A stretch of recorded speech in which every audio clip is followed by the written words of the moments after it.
Adelante.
Welcome, everyone. It's really good to have you with us this afternoon. You need to know that for us in United Cities and local governments, these are very exciting weeks because we have been getting ready to meet again with our membership to talk about the future, to define our future strategy. And our process has been such that we have included all of our partners in this co-creation process, in thinking with us. So today we have this gathering where we're going to be connecting two of the big processes that our World Organization has, which is the town halls, our vehicle to talk with civil society and to give civil society, organize civil society to contribute to our policy making, and the policy councils, which are the mechanisms where our membership comes together to discuss in-depth policy recommendations. But of course, these two processes meet around one big articulating outcome document of our Congress, that is the Pact for the Future of Humanity that we are developing together. And in order to talk about the future, I'm going to invite you to have a look at the past. Let us go back to 2020. Let us watch the video, see what the messages and the mood were then. How did we get here? And then we will talk about where we are now and where we want to go. Let us watch that video, colleagues.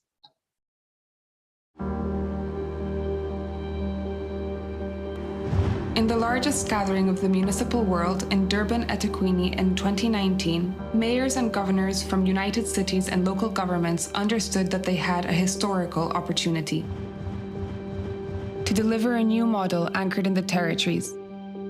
The municipal movement presented itself to the next decade stronger than ever, embracing its origins, safeguarding local democracy and loyal to the values and principles of decentralization, gender equality, self-government, and accountability. 2020 started by delivering the transformative vision for our people and the planet. Then the world stopped.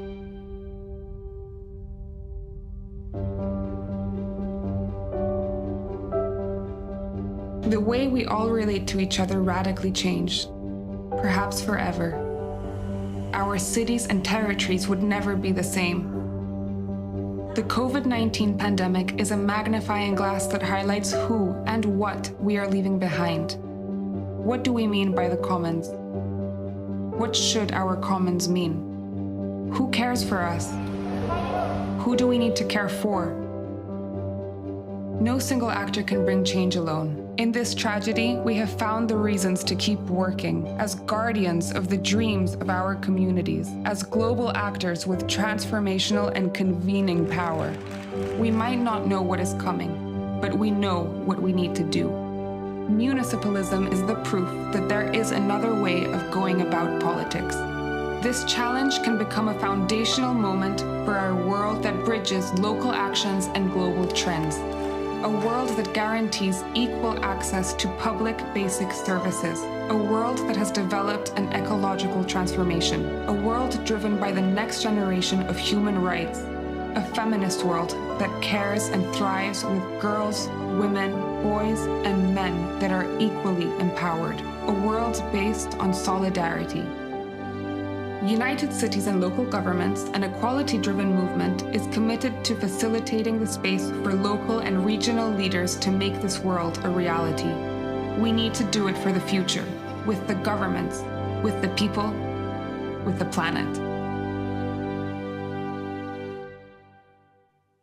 Yeah, and this was the mood back then, right? We wanted to ensure that we created this renewed multilateral space, that we gave the opportunity to our political leadership that was more convinced than ever of their global role while acting locally, to exchange ideas, to renew visions. And of course, we knew from our process in eThekwini in Durban that renewing that vision was not possible without organized communities and the voices of our partners of civil society. And building on that experience and the process of the Habitat 3 roadmap that we followed together with many of the actors that are here today, we decided that this was the time to develop a pact for the future. Unfortunately, over the past 2 years, we have discovered the interdependency, we have discovered the huge possibilities, but we have also discovered the differences, the divides, and we have also seen how that initial hopeful mood of the new normal will be totally different has started to fail. And we are now in the midst of feeling the backlash to a lot of the commitments that the world had made in the very ambitious global agenda that the world put together, the international community put together in 2015. Most of the countries are failing to meet the objectives set in the Sustainable Development Goals.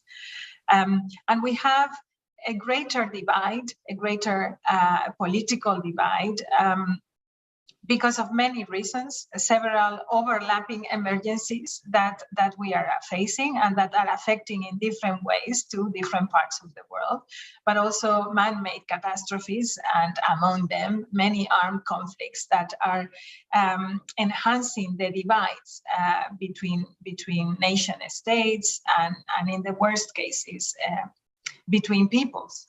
So this is the situation where we are in, a situation where we need to acknowledge that these overlapping crises and emergencies that we are facing will need a very strong leadership to shift paths, to find alternative roadmaps. And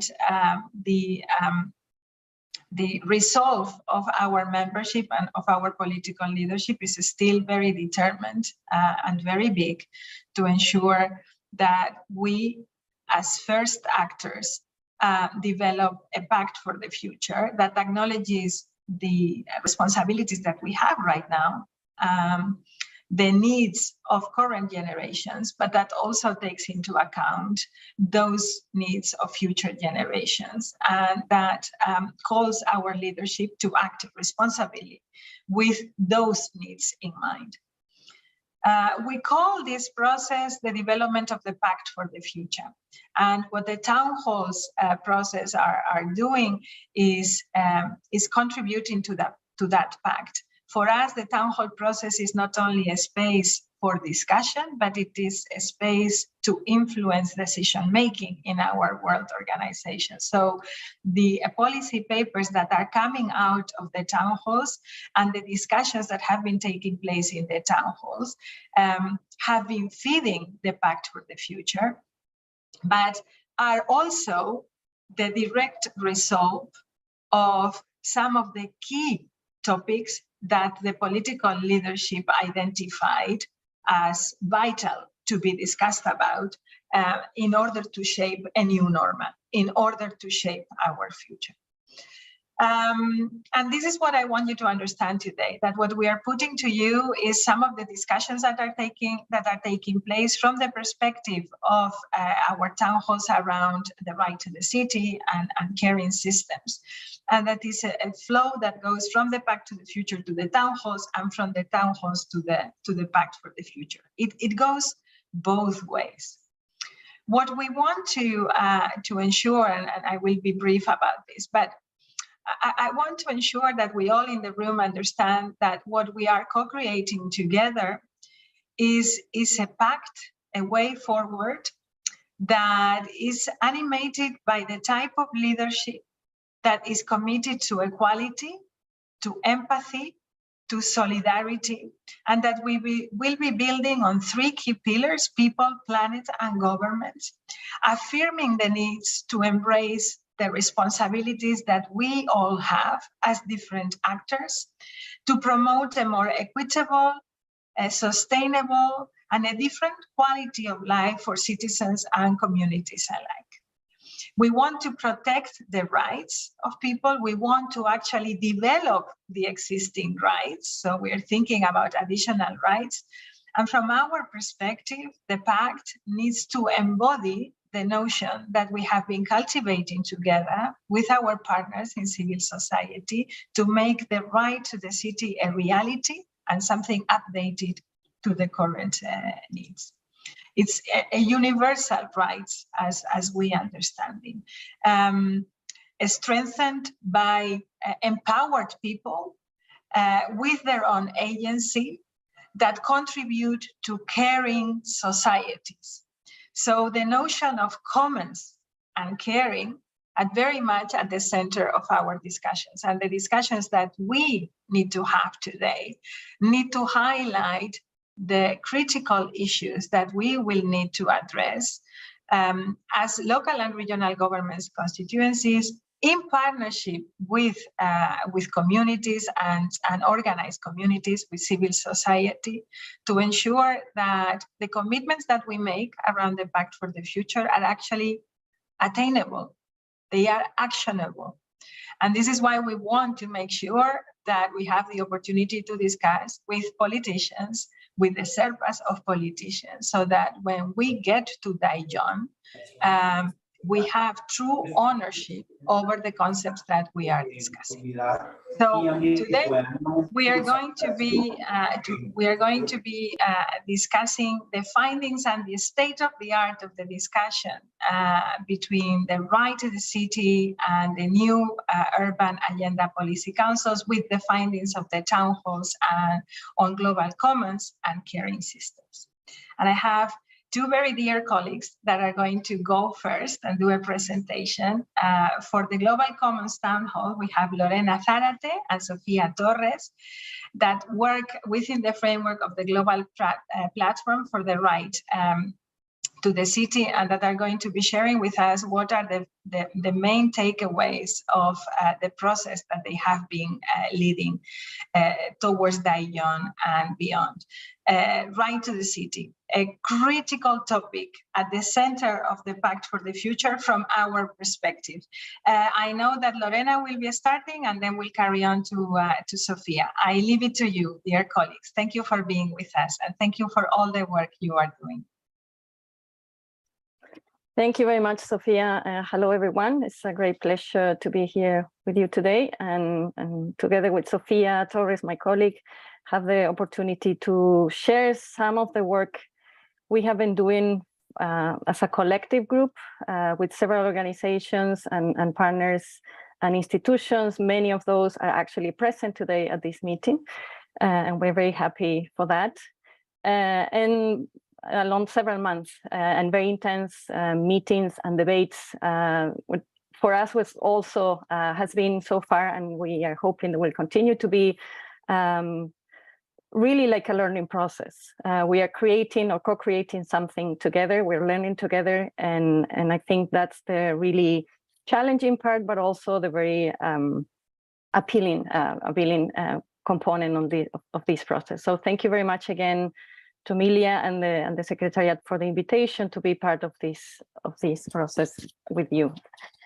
So we are going to present here very briefly what you have in the paper. The paper is a third draft that is available on UCLG Meets. The complete paper is there, and also we have prepared a briefing note of 2 or 3 pages for this meeting, also with the main takeaway. But we're going to present some of those here.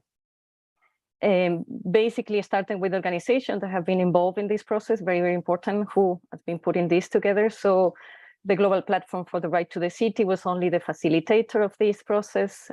We had an initial group of members, including the Cities Coalition for Digital Rights, Open Society Foundations, the African Center for Constructive Resolution of Disputes, United Nations Children's Fund, UNICEF, and the Food and Agriculture Organization from the United Nations too. We also have, as other town halls, the participation from the 3 different caucuses representing children and youth major groups, the World Commission on Women and Feminist Issues, and the General Assembly of Partners and other persons, the World Blind Union, and World Enable on Accessibility and other persons. But we also invited along this process other institutions and organizations that have worked on this topic, the right to the city and the commons, and also colleagues collaborating with UCLG before on the production of the Gold Report and different chapters, including a chapter on commoning. So a lot of work was already done there the past 1.5 or 2 years, both in conceptual terms, but also in gathering some cases and examples. So we took that as an important basis for our work. And so basically we had different sessions and workshops working together on this. And of course, the first step was starting with the conceptualization. What are the commons? What's the understanding of the commons? So we tried to put together what we call a working progress or a working definition. And of course, this is open for discussion and for improvement. It's very difficult to put everything in all the characteristics in just one phrase, but we tried to do that. So basically considering that the commons are both material and immaterial goods, resources and services, but also, and this is a very important component, social practices. So when we're talking about commons, we're actually talking not just about commons, about the what, but also how we do things, or how we take care of those things, how we manage those things together. So we're talking about the how. And that then the commons becomes commoning. So when we say commons, we are actually saying commons/commoning as practices. And of course, crucial to this is that we consider this as a society or as societies fundamental for the reproduction of life in general, not just human life. And this is also a very important component. And therefore, because they are fundamental, they cannot be commodified, so they cannot be transformed into commodities. So people only with money will access to them, and that have to be taken care and managed in a collective way under democratic principles. And this is also very important. So we don't want the commons as another form, as a manipulated form of privatization, actually, or privatizing something by a group. But it's taking care of what is collective in a collective way. So those democratic principles of direct participation, radical inclusion, and of course, intersectionality and racial justice that are fundamental. And Emilia already mentioned this, the commitment and the stewardship and commitment with past and future generations. And this is also very important because we think and we can see also several issues in a similar way in the paper from the climate change and culture, that in this case, the knowledge of indigenous peoples are fundamental for, telling us how we take care of the commons, because it's something that humanity and communities all over the world have been doing for centuries, but particularly in the last few decades we had actually forgotten how to do that. So taking back that knowledge is fundamental. So we can go to the next one, and you will see some of the pictures here that are part of some of the examples and concrete experiences, initiatives that we took into consideration. Those are not included in the draft so far, but we do have a table with some examples and references that we will include in the final draft. And actually, we took some of those cases, this particular one, the Can Bajó in Barcelona, as a departing point, was a tool for helping us also to think about both the conceptualization of the commons and also the recommendations that you will see at the end of this presentation. So we took the lessons and challenges from those concrete experiences to develop those things for the paper. So there is, of course, a huge variety of commons and common practices, but in general, people discussing and studying these issues recognize three main characteristics of these processes, or elements, really, components more than characteristics. So what we need a community of commoners that are committed to overcome social divisions and inequalities. We need common pool resources, which are not commodified and used to meet the needs of the community. And we also need of shared principles, agreements, and practices to create, to maintain, govern, protect, and reproduce the commons. And as we said, through non-authoritarian, inclusive, and horizontal democratic governance. So those should be 1, 2, 3, not 1, 1, 1, but those are the three main elements that we can recognize across different experiences.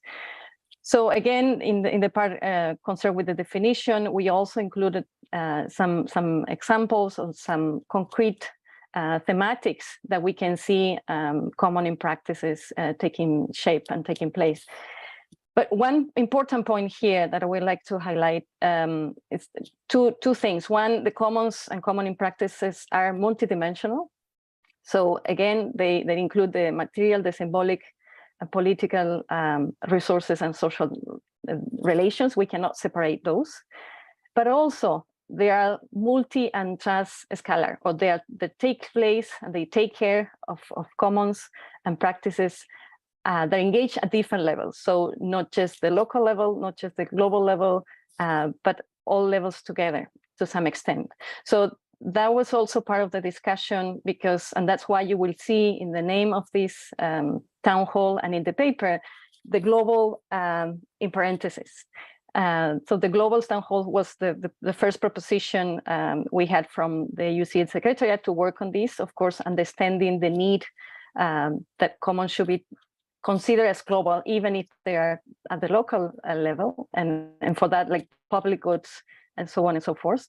But within the group, the discussions have been more like we need to put this into perspective and actually think about the trans-scalarity and multi-scalarity of the commons. And of course, this is something we can go deeper in our discussions with you today, and hopefully and Taijon too, and for the pack, for the components of the pack for the future. So we are saying the commons are re-emerging as alternatives to current crises and challenges, re-emerging because, again, they have been there always, but they have been under attack too, in particular in the past 3 or 4 decades. And we think that the commons are re-emerging and because they are part of that possibility of paradigm change and shift in terms of the models of production, consumption, and decision-making. And this is crucial. So the commons as taking care of what should be collective and public, but also strengthening democracy. And as Emilia was saying at the beginning, this is a huge challenge we're facing today. And we think that common in practices can actually strengthen not just and improve not just service provision and the role of the public institutions, but actually strengthen democracy. So we can see those converging crises clearly, of course, the environmental climate emergency, the COVID crisis, as was already mentioned, and also the rising inequalities. And we think commons and common in practices can be key to address all these issues together. And harnessing collective action in terms of strengthening local democracy. So we can move to the next one and almost finishing with my part. The next slide, please. Oh, actually, this is Sofia's part. So yeah, you can see more details about the conceptual part and the discussion in the paper, but those are some of the key elements that we would like to put on the table today for the discussion with this group. And as Emilia was mentioning, of course, for us, the commons and commoning are crucial for moving forward in the implementation of the right to the city as a core principle for our vision and the components of the new urban agenda. So it's the how we do that together and how that is possible to advance on that together. And again, several examples of this in different regions, in different countries, from housing and community land trusts to collective finance and local currencies created for communities and by communities, to care facilities and care services taken care for and by the communities. Of course, cultural and community centers managed collectively and in a shared way by civil society organizations, social movements, and public institutions, etc. So we'll include some of those examples and references also in the paper and in the resources online. I hope that was clear, and of course, we'll be happy to answer questions and have the discussion with with the Policy Council members later on. Thank you very much. Thank you, Lorena. Colleagues, let me know if we are okay with time. If it's okay, then I'll move forward. Exactly looking at the role that we see the local and regional governments can play in harnessing commons and commoning. Because as Lorena was saying previously, and throughout the process, what we found and the common agreement that we arrived was that it was way more interesting going beyond just defining what could be seen and looked at as commons, but at looking at the processes of commonings with that objective, as Lorena was mentioning, of harnessing collective action. So in this sense, by the fact that is included in this discussion, in this agenda, I think there is a general agreement that there is a particular relevance of commons and commoning for local and regional governments. And this comes to also, for a starting point, the role that we have seen of those kind of governments as first respondents to the crises that we have looked at the previous slide, but also beyond those crises, how the action of local and regional governments is becoming even more complete and complex to respond to different challenges and demands. And in this sense, commoning can be seen as a strategy to articulate a local action that can respond to these challenges, giving new strategies in a similar way, for example, in which PPPs, in terms of service or service management or resource management were looked at in the past. We believe that commoning has a role as being at the forefront of the discussion of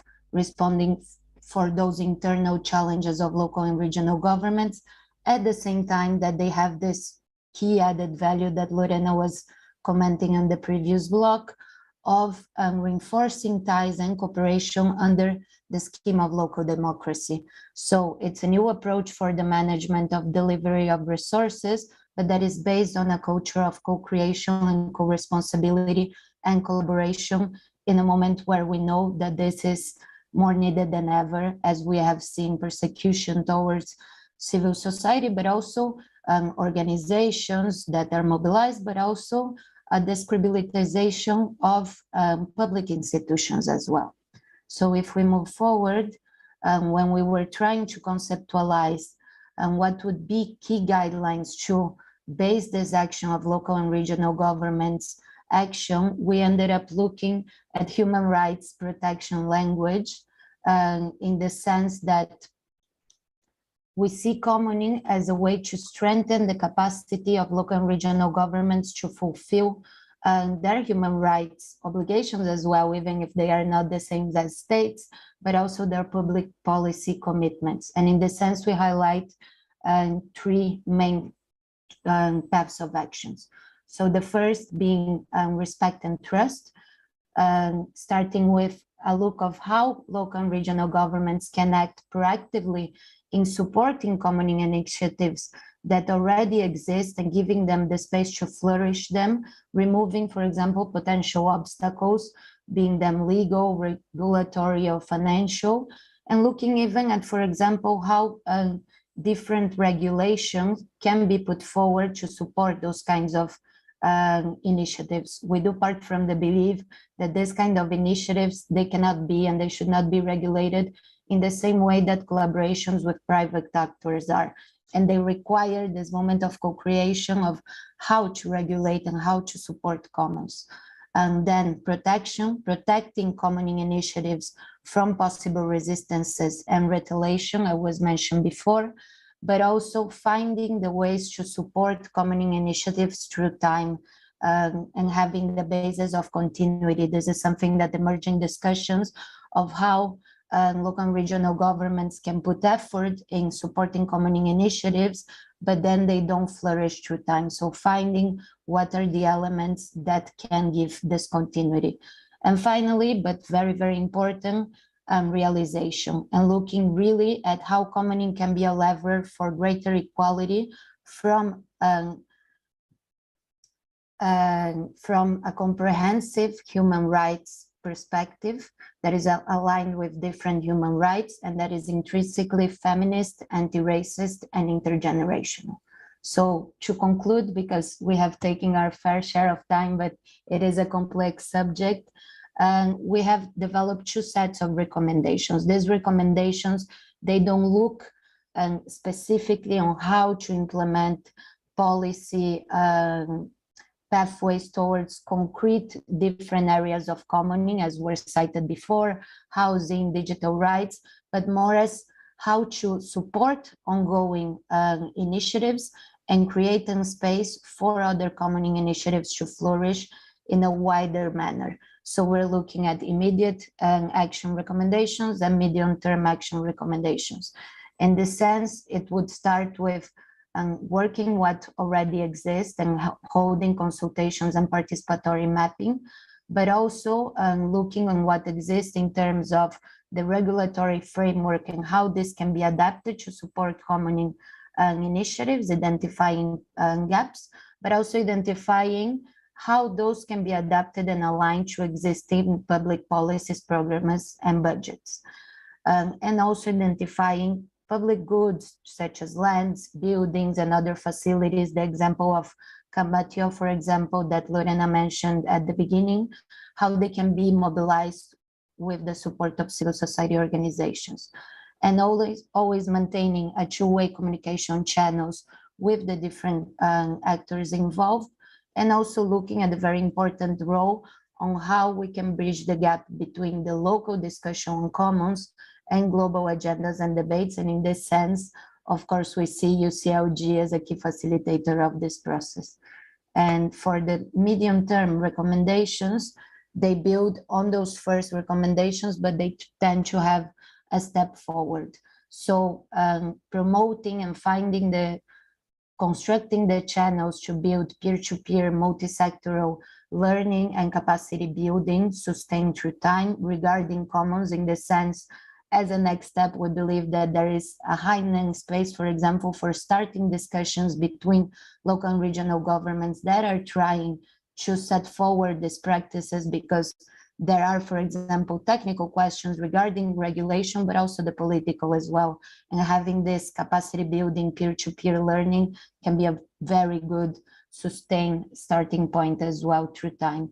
And then putting forward participatory design, regulatory innovations and mechanisms for collaboration and social control. So those could be more permanent in time, and seeing how we can build regulations to foster and sustain commoning, but also strengthen and amplify existing mechanisms such as public procurement and also participatory budget that already exist to support social and solidarity economy, for example. And finally, designing specific policy and programs that are committed to targeting structural inequalities and protect and foster the commons, and how those intersect with programs that already exist. And finally, moving forward in designing and launching public campaigning initiatives around the commons, because as we have seen throughout our discussion, this part of sensibilization is still key to protect the idea of commoning, because we know that is not something that will be unchallenged, and these channels have to be maintained at the local and global level as well. So we'll stay here, but looking forward to hearing your comments and questions as well. Thank you very much. Well, thank you very much, both Lorena and Sofia, for what I know has been a very challenging presentation because of the time that you had, because these are very large concepts and they are difficult to summarize in such a short time. I think you did a great job. The idea that we had is to have the two presentations, so a town hall on commons, and then to go to the town hall on caring systems, and then open the floor. But I see that María Soledad Cisternas Reyes, who is the UN Secretary General Special Envoy on Disability and Accessibility, is with us, and she has raised her hand.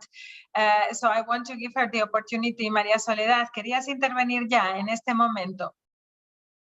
Muchas gracias.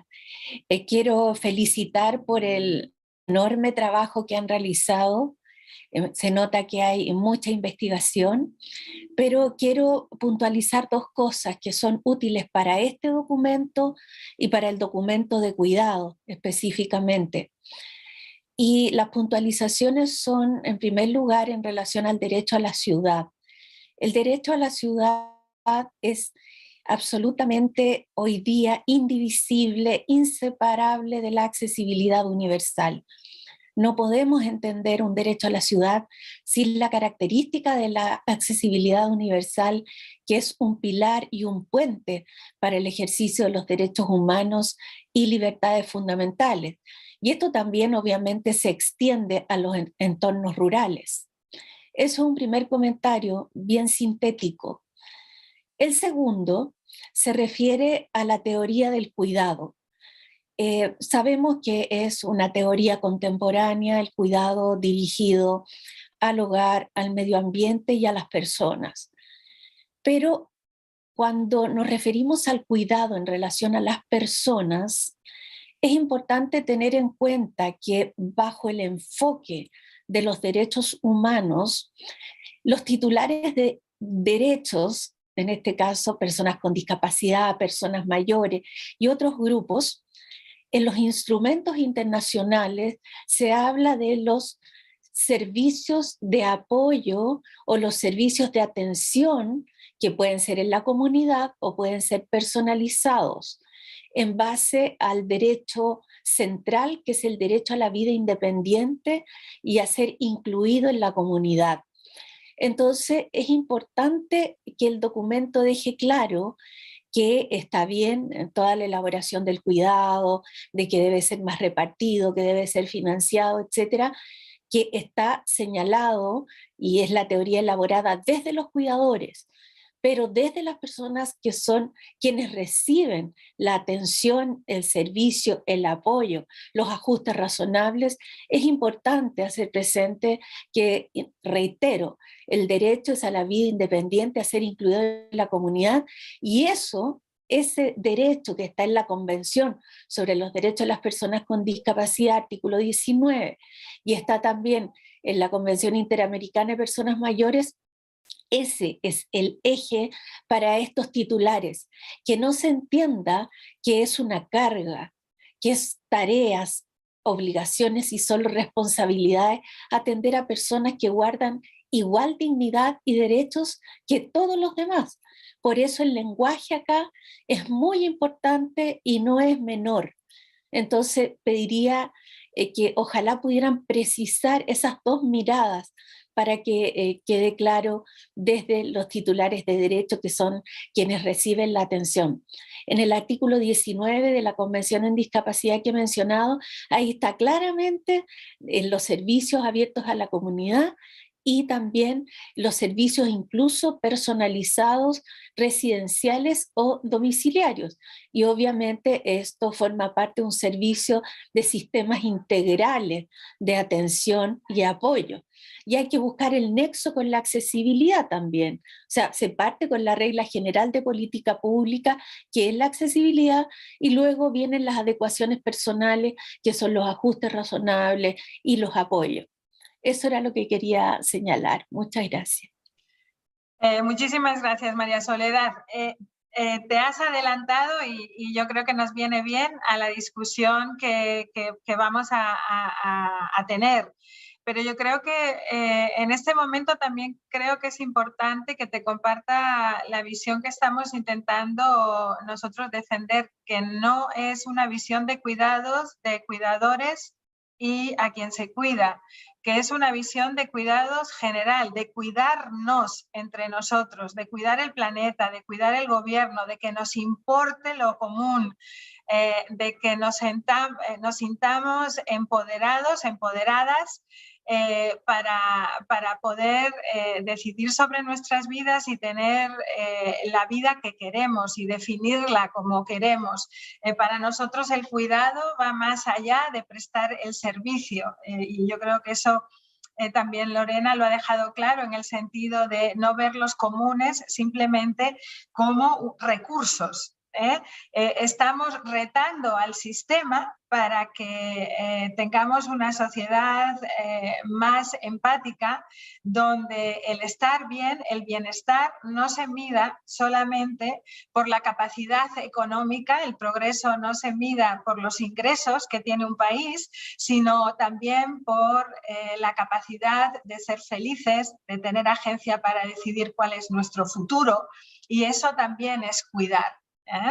Entonces, creo que es muy importante la aportación que has traído, que está muy viva, tanto desde el caucus de accesibilidad que tenemos y discapacidad, como también dentro del cabildo sobre sistemas de cuidados, pero que comprendamos que estamos intentando retar esa comprensión de cuidados y no solamente monetizar aquellos que no han sido monetizados, sino sacar el componente de servicio y hacer de los cuidados entre nosotros, de estar juntas y juntos y vivir bien juntas y juntos, el objetivo final. O sea, es como la clave de la transformación. Pero como tú decías, en los detalles y en las palabras vamos a tener que centrarnos para que este ejercicio de cocreación defina bien qué es lo que estamos promulgando juntas, juntos. Si no, sería un error. O sea que me alegra mucho de que hayas hecho esta intervención. Regreso un poco porque creo que es muy importante algunos de los puntos que destacaban Lorena y Sofía para la parte de gobiernos locales y regionales, entender el derecho a la ciudad como un derecho territorial. Nosotros cuando hablamos de derecho a la ciudad estamos hablando también obviamente de los territorios, y para nosotros no hay un discontinuo entre lo rural y lo urbano. Estamos hablando de lo territorial. Estamos hablando efectivamente de la reemergencia de los comunes, porque nos inspiró también aquellas frases que acuñaban nuestros líderes políticos diciendo que public is back. ¿Os acordáis? Cuando estábamos en la parte más álgida de la pandemia y el mundo estaba cerrado, decíamos, lo público está de vuelta y de repente entendíamos que solamente lo público nos podía cuidar, nos podía salvar, ¿no? Y yo creo que este ejercicio de puesta en común, de revalorar los comunes, tiene que ver con esa sensación. Y como no verlo como recurso únicamente. Por eso agradezco mucho el trabajo del Cabildo, que nos ofrece no solamente un repensamiento de cuáles son esos comunes, que creo que es una lista más amplia de la que hemos estado mirando habitualmente, y que nos lleva y nos inspira también a los gobiernos locales y regionales a no solo hablar de manejo de recursos, ¿no?, sino hablar de otras cosas, de la responsabilidad común que tenemos todos y de los nuevos esenciales.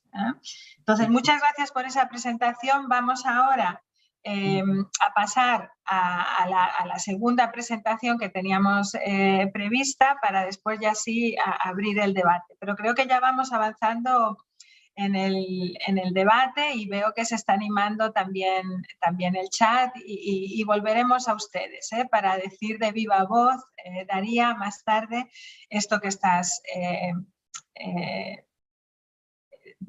compartiendo con todos nosotros. Entonces, vámonos ahora a Gabriela Mercurio. Gabriela, you have the task to give us an update on the discussions and key issues and recommendations of the caring systems town hall.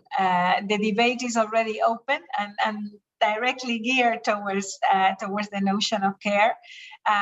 We are in your hands, dear friend. Thank you for all the great work that Cities Alliance is doing in facilitating the discussions in this town hall. The floor is yours. Thanks, Emilia. Hi, everyone. I'm Gabriela Mercurio, and I work for Cities Alliance. I will be presenting today on behalf of the Caring Systems Town Hall.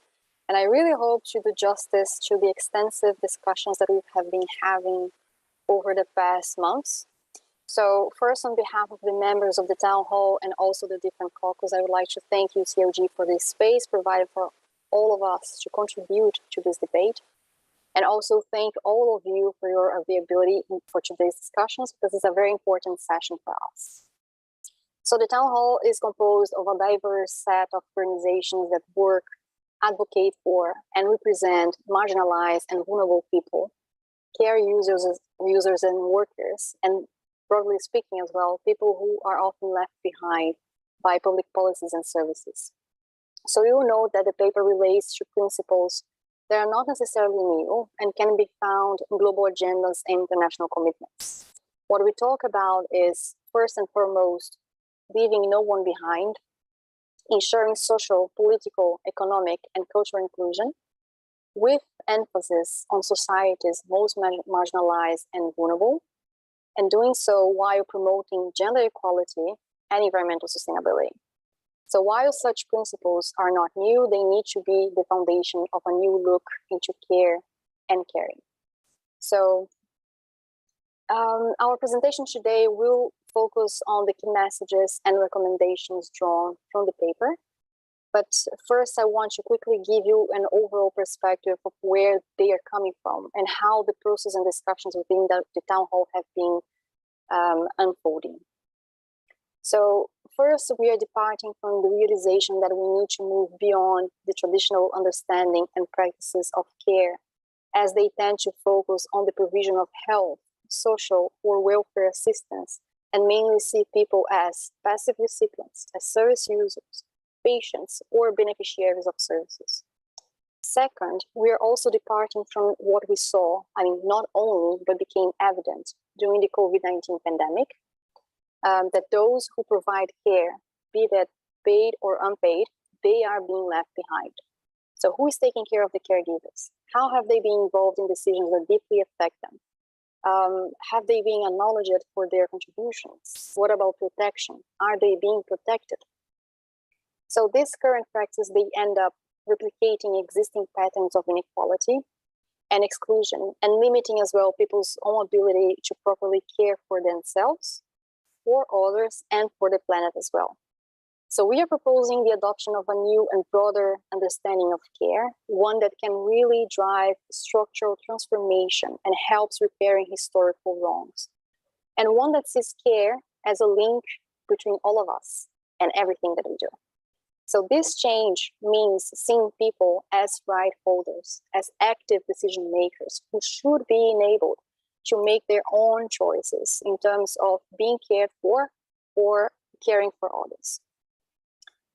So it is about create a situation where instead of being limited by the environment, people have a say, they have a choice over how and when to do things. Also, it is acknowledging that care is provided through formal, informal, and also domestic arrangements. And all these arrangements contribute to the well-functioning of society. So when we come to the policy realm, this means that the perspective of care needs to be integrated within a variety of public policy decisions, services, and infrastructures that goes beyond the most commonly referred to, such as health or childcare. So for instance, when we think about mobility, housing, and sanitation, all these relate to the ability of people to care and to be cared for. So next slide, please. Now we will take a look at the key messages. Next slide. So the understanding of care that we envision helps societies leaving no one behind. So it is grounded on a rights-based approach. And I think we can all agree that care is a need, it is a service, but care is also a value. And as a value, care helps qualifying how the services are to be provided. So when services are conceived following the value of care, those services, whatever they are, will want to preserve security and dignity. They will be designed tailored to the needs and actively involving those to whom they are being designed for, so not top down. They will be delivered for equitable access and be monitored and evaluated for efficiency and effectiveness. So an holistic approach to care implies a system of interlinked services that are based on the value of care, on a spirit of solidarity and humanity, which then guides the way that caring systems work. Another message is that systems of care have a potential for social and economic development. They contribute to human empowerment and supports individual and community agency. And of course, they also have the potential to generate productive, decent work and quality employment. But what we see is an over-reliance, for instance, on low-paid or unpaid care work, which are being provided especially by women, and in some countries as well, migrants, normally women migrants. So this situation creates and reinforces the vulnerabilities and really calls for an urgent reform of caring systems, which should abide by the principles of equality, fairness, and non-discrimination. Next slide. So we understand that caring is a shared responsibility. We all have our own part on it. And we need to agree on the new basis for people and governments to collaborate.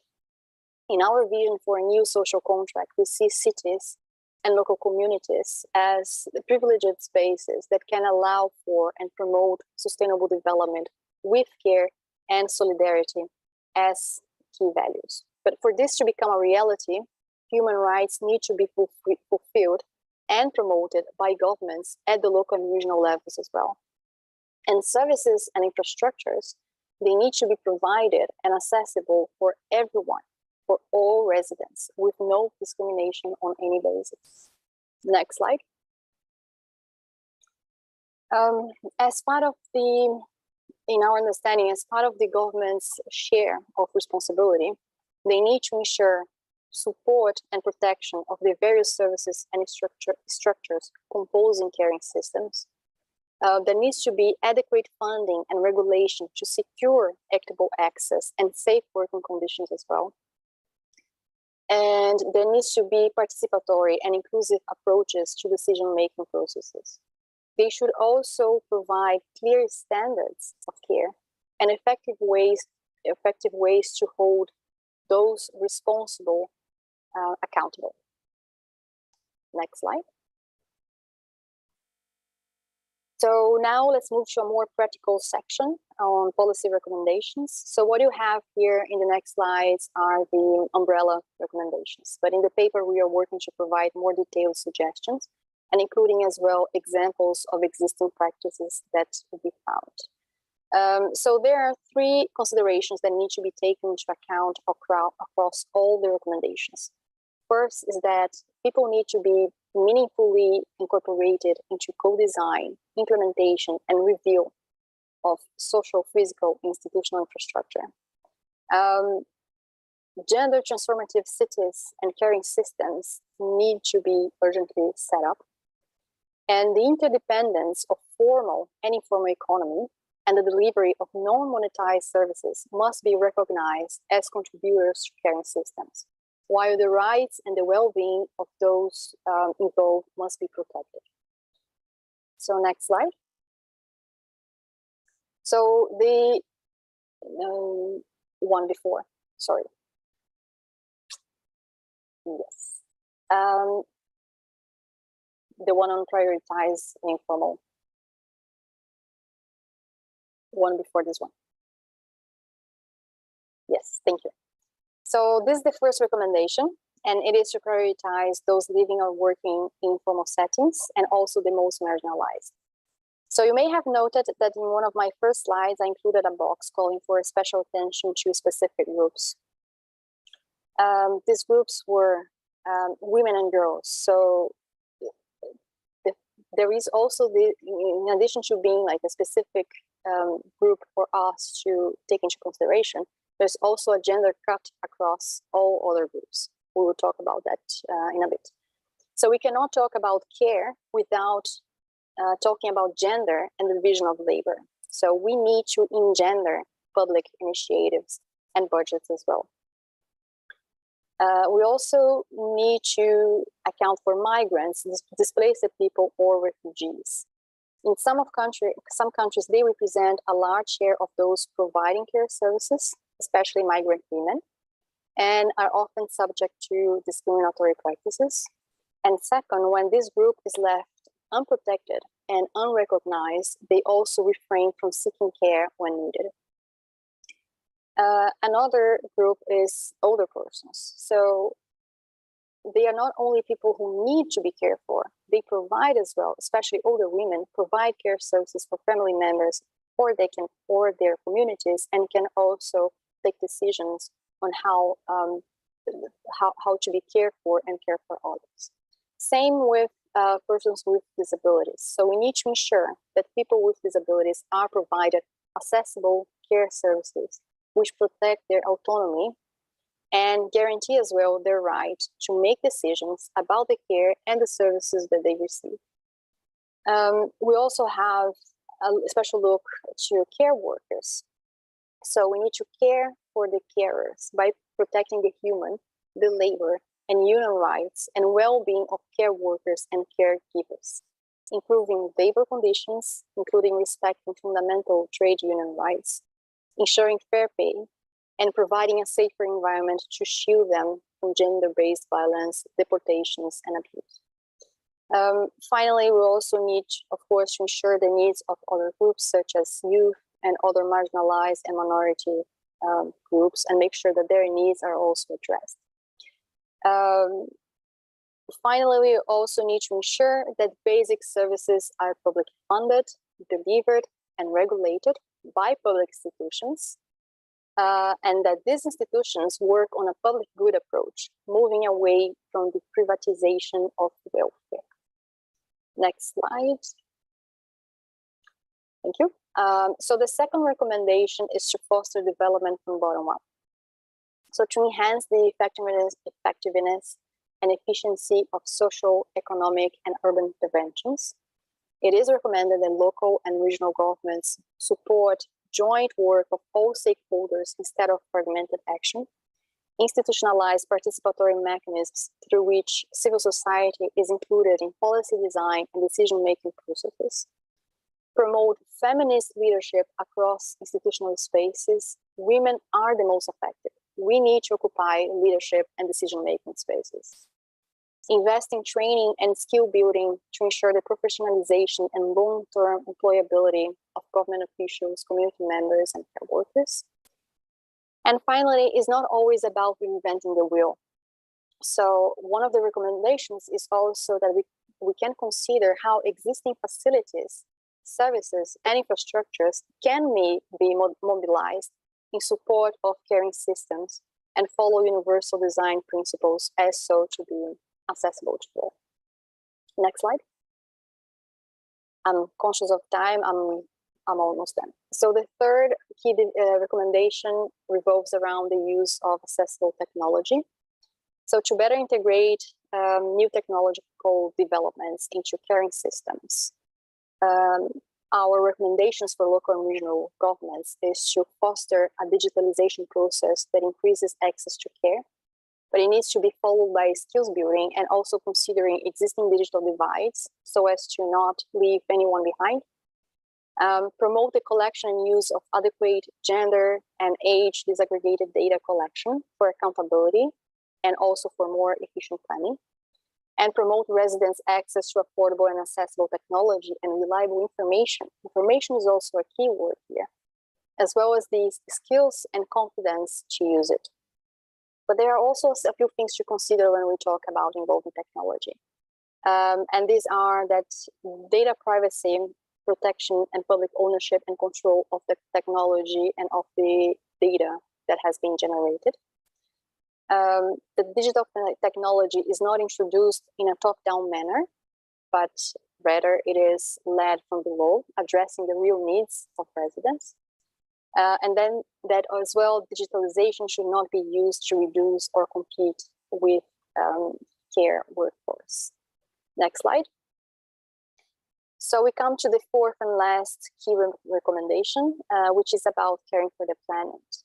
So in the paper, we recommend that local and regional governments develop and implement gender-responsive programs that improve the climate resilience of the most vulnerable residents, and particularly people and women living and working in the informal sector. Women are the ones mostly bearing the burden of climate change. Promotes the local and regional governments promote actions to support caring for all forms of life, including natural habitats and also local fauna and flora, because after all, we're all part of the same system. Invest in integrated and sustainable urban planning, paying special attention to the relationship between human activities and the environment. Ensures that intersectional feminist planning approaches are used in urban greening to also recognize the diverse representations and uses of spaces, and provides safe, secure public and green spaces that are accessible to socially vulnerable residents. And finally, acknowledges and supports existing actions led by both formal and informal workers and community-based networks that contribute to health environments. So for instance, we can here consider the contributions of waste pickers. Next slide, please. Yeah, so sorry if this felt a bit rushed, and I hope I was able to, again, do justice to the discussions held within the town hall. And thank you again for this space for discussion. Thank you very much, Gabriela, for this presentation. I do know we put you in a very hard spot when we ask you to do presentations from processes that are over 2 years in such a short and limited amount of time. But I think you have framed it really well, and you have also demonstrated the shift in understanding care and care systems that we are trying to promote. I have many hands awaiting, and what I'm going to try and do is to mix a little bit the reactions from our partners and colleagues with those of our membership, so from the local and regional government perspective. And this is why I am going to start with the Vice Mayor of Quito, Gisela Chalá. Then I'm going to Satya, who has been following the recommendations in the Accessibility Caucus. I will then go back to our membership with the visions of a provincial government and former Secretary General of Metropolis, Octavi de la Varga, and I will take it from there. I have seen all of your hands, so don't worry, we will have time for everyone. Bienvenida, alcaldesa, qué gusto tenerla con nosotros. Te doy la palabra para primeras reacciones. Muy buenos días, Emilia. Un abrazo a todos, como siempre, desde Quito, Ecuador. Quisiera felicitar este gran esfuerzo que se ha hecho para poder hablar desde el sistema de cuidados y tal vez algunas acotaciones para tratar de complementar cómo este sistema de cuidados tiene que ser parte de lo que nosotros llamamos el buen vivir. Este buen vivir que tiene que ver con lo que decían al inicio, no dejar a nadie atrás y partiendo desde el reconocimiento, desde la justicia social que va desde la garantía de derechos para avanzar hacia un buen vivir. Un buen vivir que debe incluir reparación y restitución integral de derechos. Esto sin duda nos tiene que llevar a lo que nosotros en Ecuador venimos teniendo desde una dinámica de caracterizar y catalogar a los grupos de atención prioritaria, no grupos de atención vulnerable, sino prioritaria, donde la planificación en políticas públicas con inversión debería precisamente ser parte de estas reparaciones y del buen vivir. Dentro de ellas están las mujeres que creo que cuando podemos hablar del feminismo, me permito decir que no es uno solo, son feminismos. La pluralidad de los feminismos es lo que nos va a permitir desde el reconocimiento avanzar hacia esa justicia social. Por otro lado, tenemos un sistema de protección que debería también ser, un sistema de cuidados que debería ser complementario al sistema de protección de derechos. Este sistema de cuidados bajo una lógica de generar políticas para las vidas, no solo para la vida, sino desde el reconocimiento de la pluralidad. No podemos hablar de un sistema de cuidados si no evidenciamos que existen dificultades y también momentos o digamos históricos como es el racismo, la discriminación y todas las formas conexas de intolerancia, que hacen que se racialicen los espacios, que haya toma de decisiones desde la racialización y el racismo político, que no permite que estas políticas públicas vayan también enfocados a pueblos y nacionalidades indígenas y afrodescendientes. Por lo tanto, hablar de replantear cómo esta división sexual del trabajo nos demanda no solo colocar las demandas feministas, sino también las demandas que deben ir acompañadas de unas transformaciones sistemáticas de masculinidades es fundamental. Estos grupos de atención prioritaria también deben recoger a los históricamente excluidos, no solo a los que ya he mencionado, sino también a los que la sociedad lamentablemente genera como descartables o desechables, que naturaliza la situación de los habitantes de calle y también hace un proceso de indiferencia. Creemos que es importante garantizar los servicios y también ser parte de la reinserción social de los habitantes de calle, darles un tratamiento no solo que garantice los servicios desde lo público, sino también cómo se van sumando unas dinámicas que a ellos les devuelven la dignidad como personas.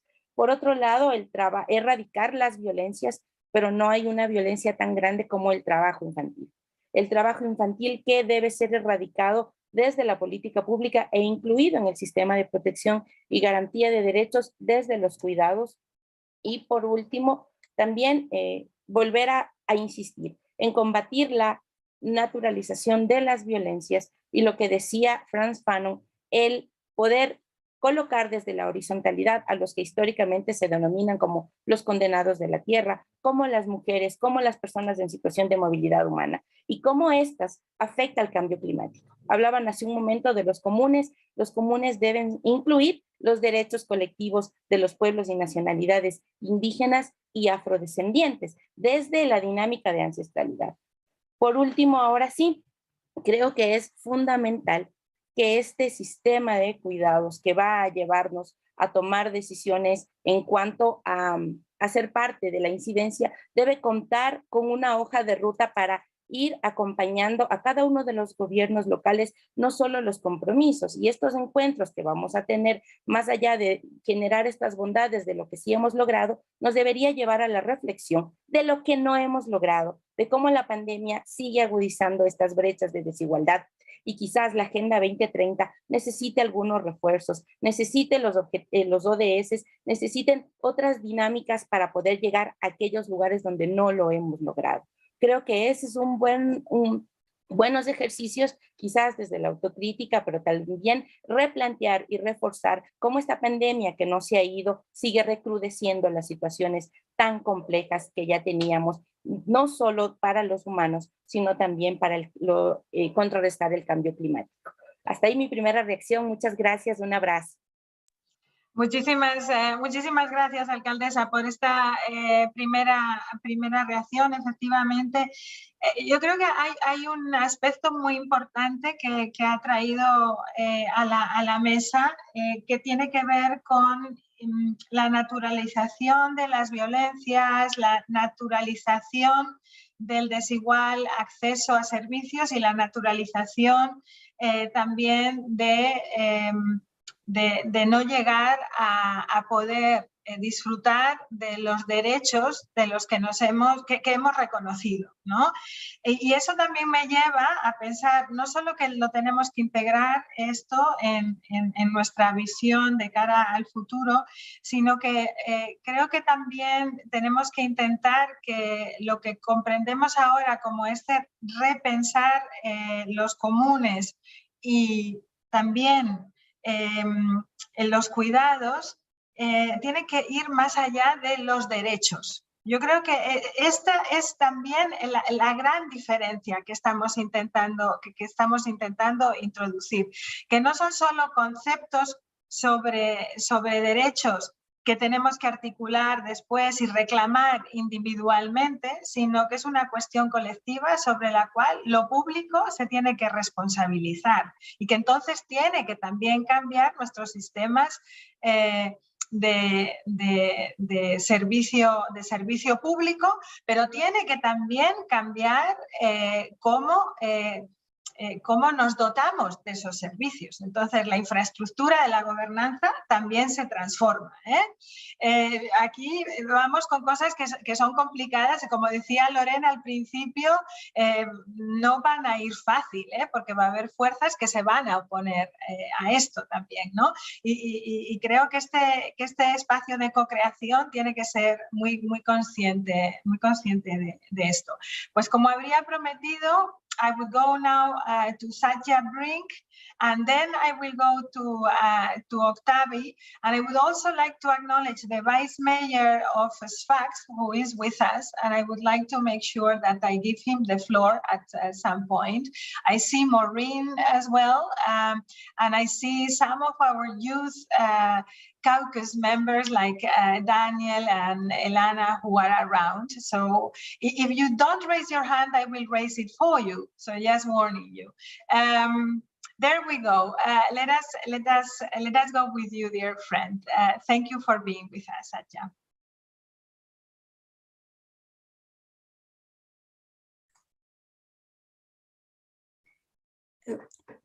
Thank you very much for giving me the floor. It's good to come right after Emilia's comments. First, I would like to congratulate the town hall for writing a very complicated paper and for their openness for accepting comments and how well they have incorporated those comments. I really do congratulate you. What I want to do is to amplify some of the things that you said. The first is or the main point that I want to make is the comment that you said about caring as a value, and that we are all implicated in the caring system. So how do we operationalize the idea, that value of caring? It is because caring for others and caring, taking and accepting care is a human condition. It's a normal thing. It's not just between people who have the power to give care and vulnerable people. It is the principles of social insurance. If you're not accepting care now, if you're not giving care now, you will sometime give care. You will sometime accept care. So the idea is that the caring system will have care available for you when and if you need it. The point of the values of caring is that the non-users have a responsibility too. The non-users have three responsibilities. One is obligation and accountability. We only get the caring system we deserve. So we have a lousy one. It's because the non-users are not supporting the care system. I mean, we have to all use the principles of social insurance to make sure that that good care, appropriate care is available. We have an obligation. We are accountable as everybody in the system.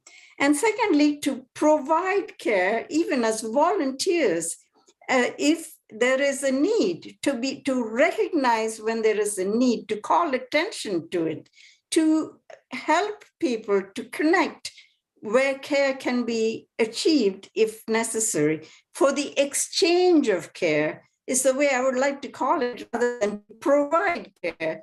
The idea that we share the responsibilities for care.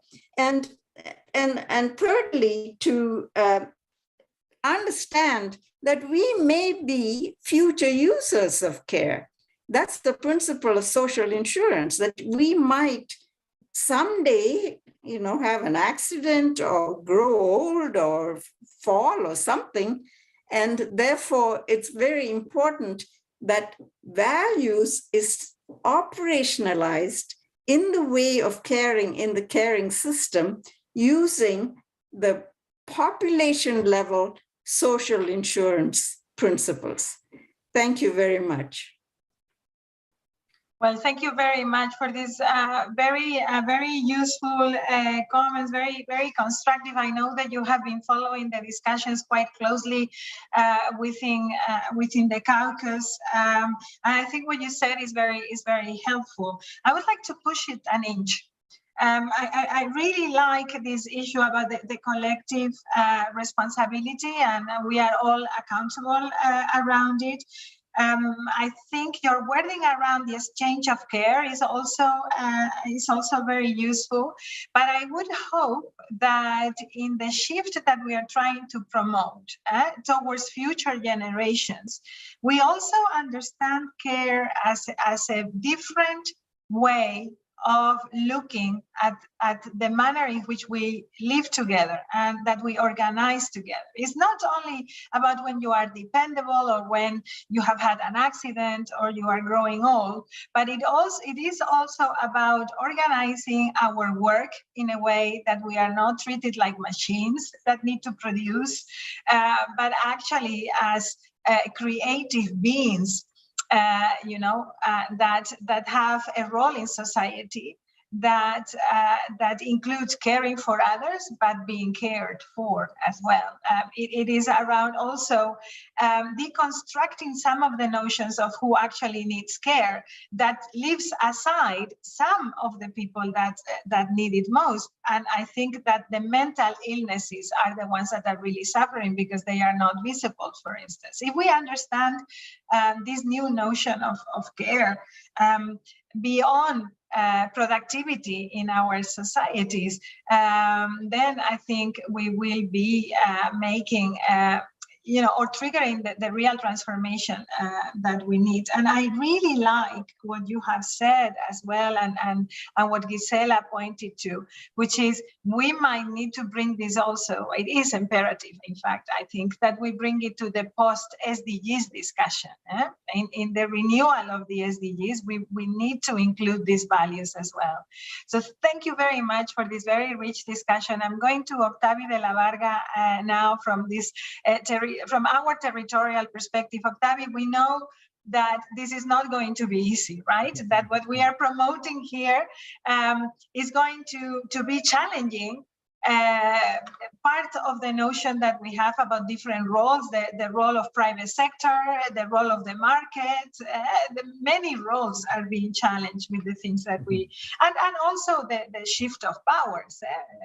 We are asking for powers to be diversified. We are creating new notions of many things. So, Octavio, from your perspective, in our leadership and in our membership, what do you think we should be paying attention next? Or what has triggered your thoughts in this discussion? Gracias, Emilia, y gracias también a las presentaciones del Town Hall.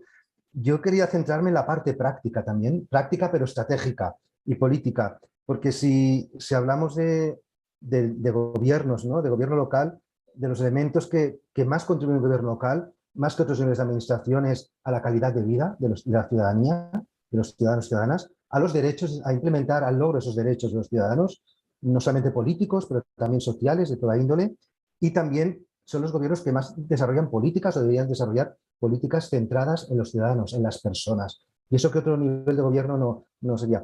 Estaba ayer en una reunión de la Brookings University y decía alguien, a lo mejor un poco exageradamente, decía, bueno, si se suprimiera el gobierno estatal, nacional, a la ciudadanía no habría mucho impacto seguramente, ¿no? Y tenemos experiencias de países donde el gobierno nacional estatal ha tardado un año, año y medio en conformarse y el país ha continuado adelante, ¿no? Si elimináramos los gobiernos locales, la ciudadanía en el minuto cero sufriría las consecuencias, ¿no? Y ahí yo creo que hoy el debate es muy interesante, porque al principio pensaba, bueno, estos elementos que estamos hablando, los commons, ¿no? El caring system, ya teníamos esos elementos, ¿no? Antes de la crisis, pero es verdad que tal como se ha planteado hoy, se ha planteado en un marco nuevo y desde una perspectiva nueva, con unos elementos nuevos que no teníamos hasta ahora, ¿no? En el debate, y se ha recurrido mucho a las palabras interseccionalidad, integrated policies, y si te recuerdas, Emilia, nosotros hemos hablado mucho, ¿no? Cuando estaba también al frente de Metrópolis, hablamos mucho de, bueno, los SDGs nos piden repensar muchas cosas, ¿no?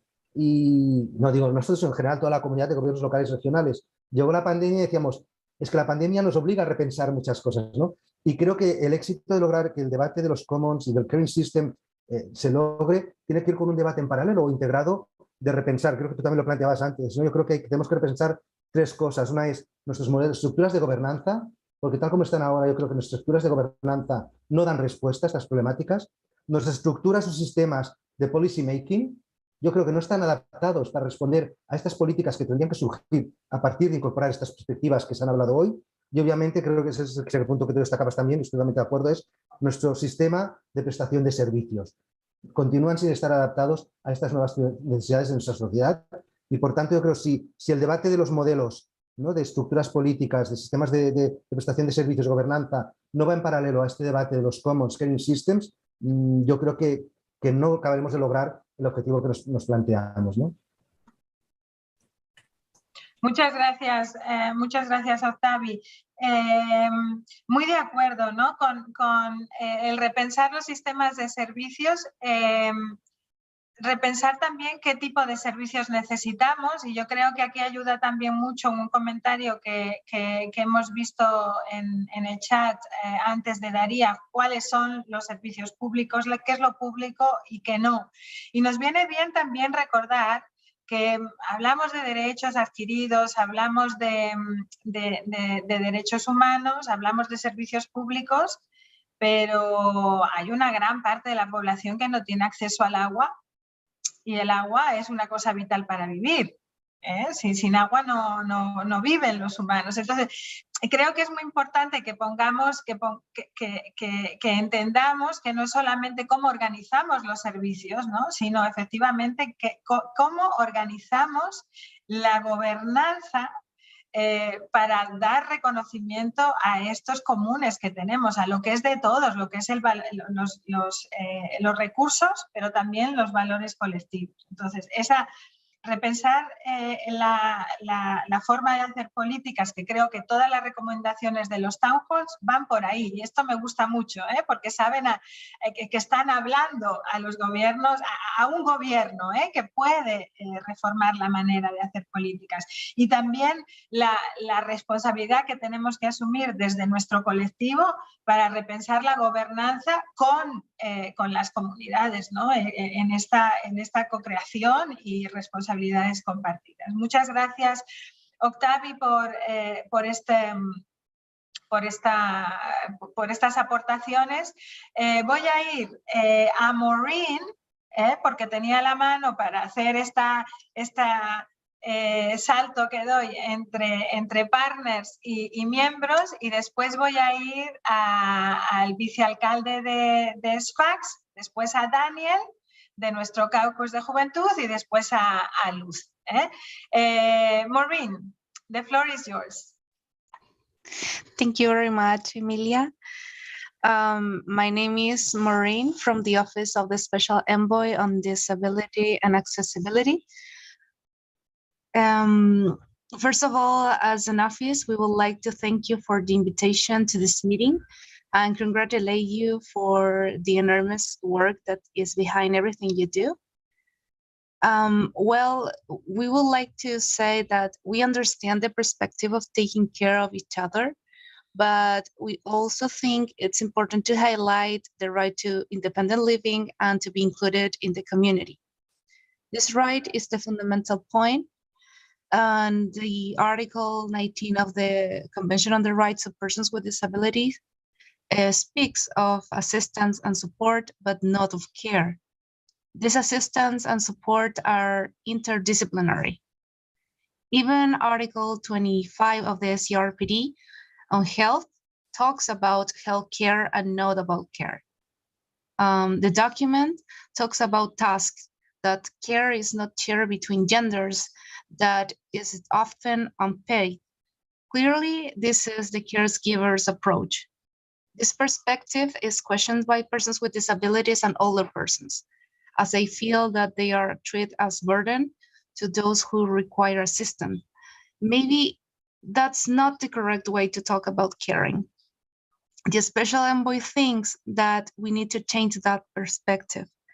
It is good that there is a feminist approach, but intersectionality is also important. We think that universal accessibility should be made explicit as a pillar for the integral system of care for persons with disabilities, older persons, and others like boys, girls, and adolescents. The right to city can never be separated from universal accessibility. Accessibility is not the same as universal access. Thank you. Thank you very much, Maureen, for emphasizing these points that were also initially put forward by Maria Soledad. We are taking good note of those, but I hope that the discussions that we have been having have been able to clarify what our intention is, and we will look at the drafting to ensure that we also meet the expectations of our ambition, and of our vision. Thank you very much. I think everybody found this very useful. So let me go now to our colleague, to the Vice Mayor of Sfax, our champion when we talk about human mobility. Dear friend, it's so good to see you again, to have you with us. I'm really looking forward to the launch of our Lampedusa Charter in Daejeon, and I thank you for all the work that you have been doing. So some thoughts for this discussion, dear friend. Merci, Amelia. Est-ce que vous m'écoutez bien? Merci, Perfect. merci. Je suis Mohamed Ouajdi Aidi, je suis vice-maire de la ville de Sfax en Tunisie. Je suis membre du conseil politique droit à la ville. Vraiment, c'est très intéressant d'écouter tout ce débat-là. Vraiment, ça fait un grand plaisir. J'ai voulu seulement intervenir pour parler droit. Dire droit à la ville, c'est tout simplement dire que tous les habitants, ou plutôt tous les résidents dans la ville, sans ségrégation ni différenciation, que ce soit entre le genre homme-femme ou locaux ou migrants, ont des droits humains fondamentaux, mais malheureusement, beaucoup de villes se confrontent à des réalités concernant les migrants. Il y a beaucoup de ségrégation, même dans mon pays, on a une communauté migrante subsaharienne à 90% qui n'ont pas de papier, et d'où ce phénomène-là, surtout dans les villes du sud de la Méditerranée. Ce phénomène s'accentue de plus en plus. Malheureusement, chaque jour, il y a des accidents avec les traversées clandestines. Parmi les droits humains fondamentaux, le droit de mobilité, le droit de bouger, de partir, de résider. Mais malheureusement, ce droit n'est pas bien accueilli, accepté par les gouvernements, les pays. De tout cela, je pense que vient la charte de Lampedusa.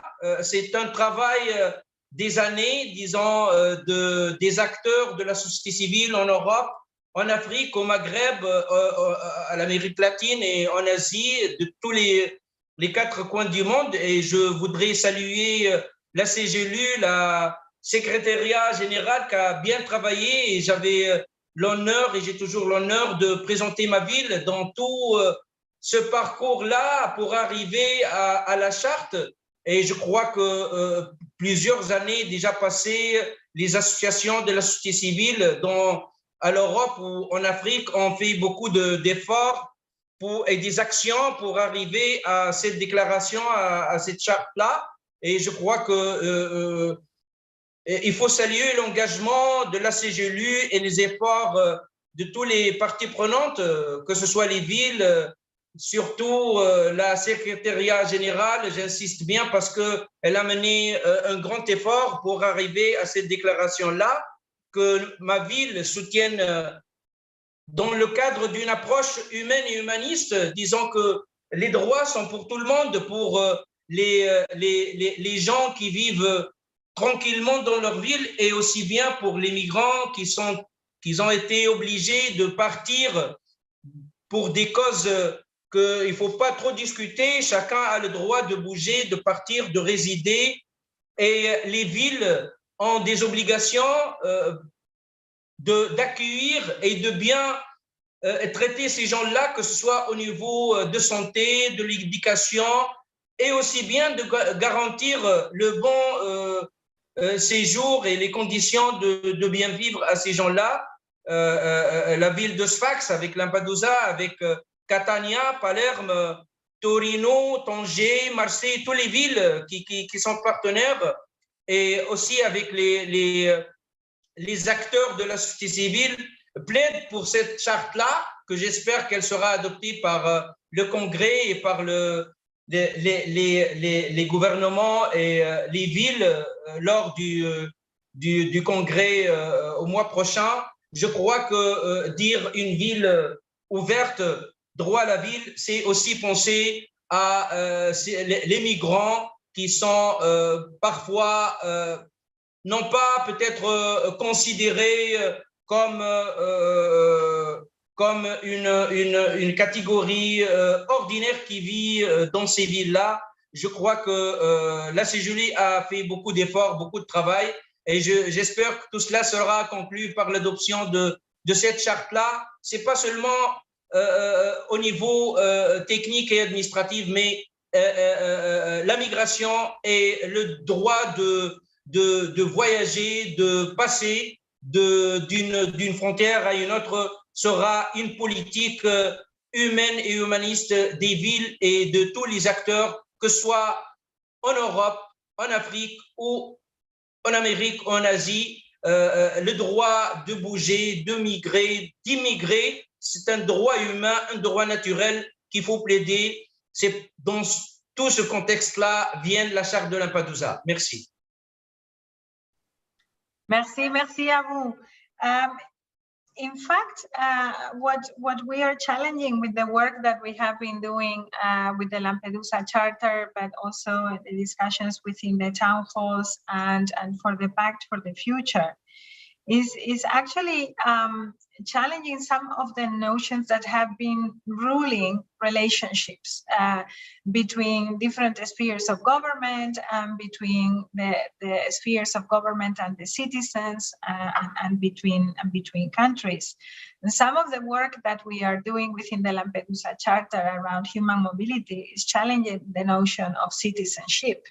And arguing that citizenship needs to be looked at in the kind of world that we live in today, with everything we know and that we are capable to do.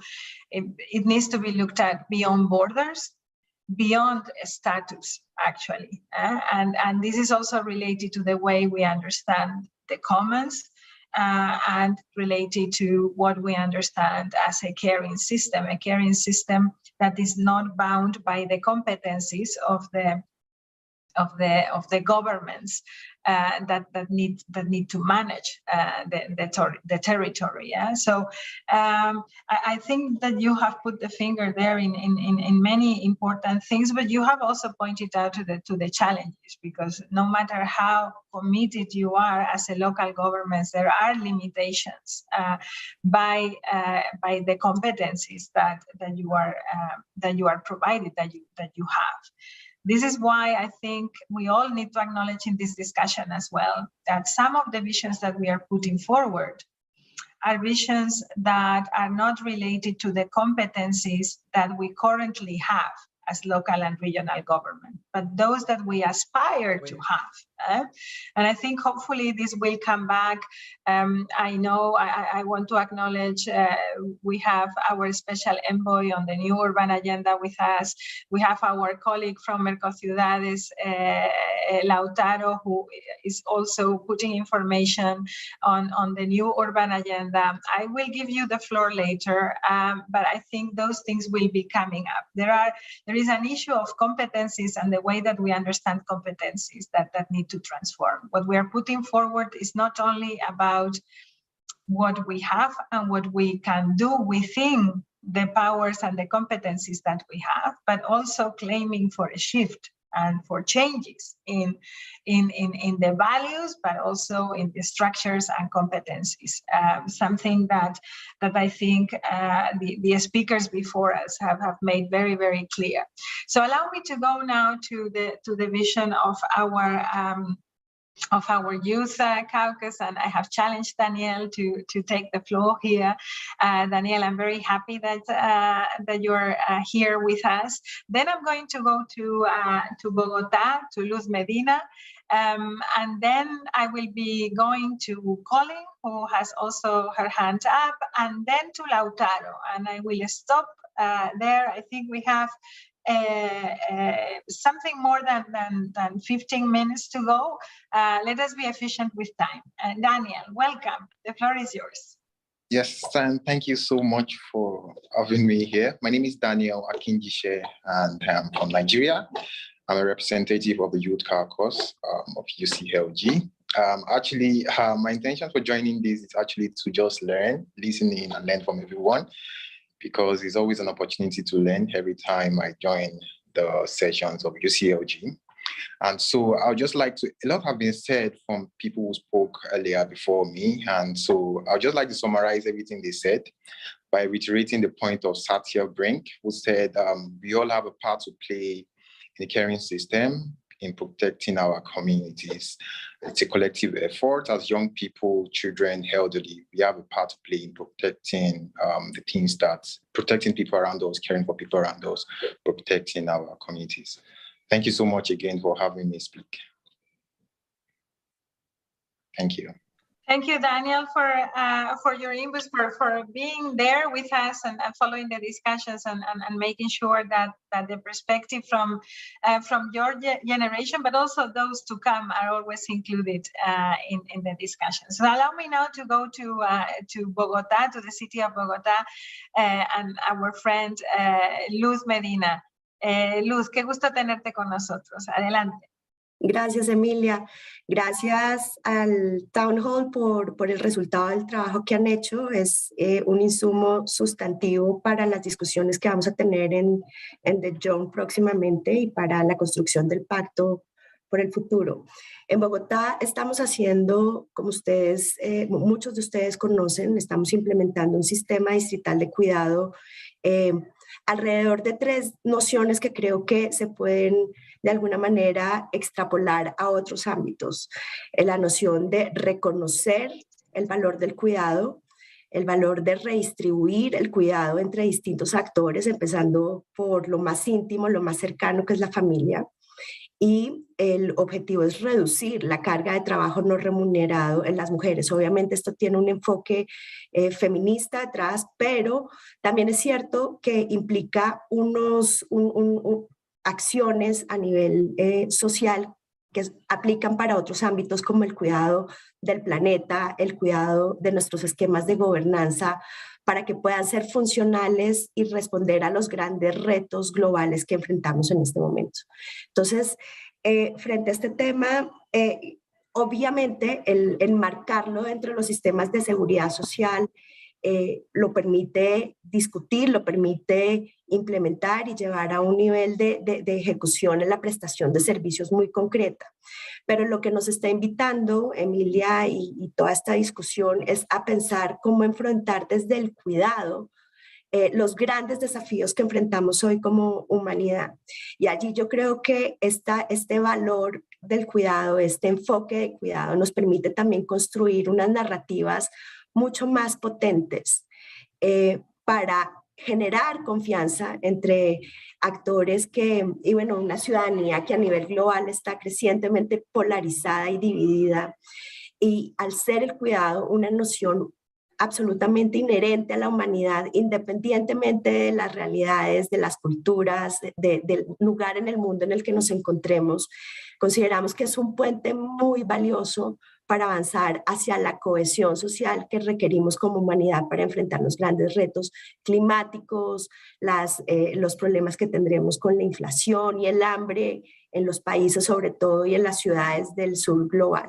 Luego aplaudimos y suscribimos a esta noción y pues decirles que en Bogotá estamos como administración local comprometidas con una prestación de servicios acomodados en función de las necesidades de las personas que cuidan y de quienes son cuidados, pero también lo entendemos como un valor transversal aplicable a toda digamos, el enfrentar los retos que tenemos en este momento a nivel global. Muchas gracias. Muchísimas gracias, Luz. Me encanta cómo has planteado, ¿no?, esa extrapolación de los cuidados para esos retos globales que tenemos. Y algunas de nosotras fuimos muy privilegiadas de poder ver de primera mano las manzanas de cuidados, que ha sido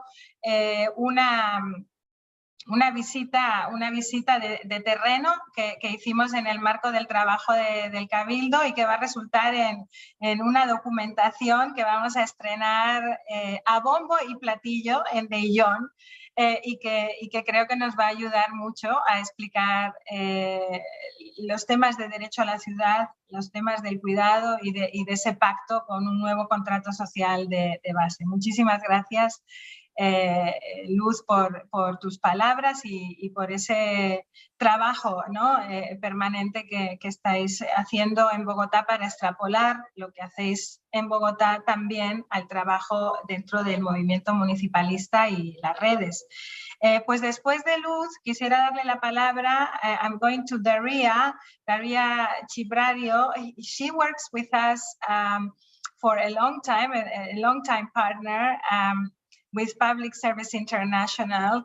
Daria, I had promised her to give her the floor, and it slipped my mind before, so I'm very grateful for your patience. Daria, please do share some of the thoughts that you partially put on the chat already, but your vision on this discussion that we're having today. Thank you for being with us, Daria.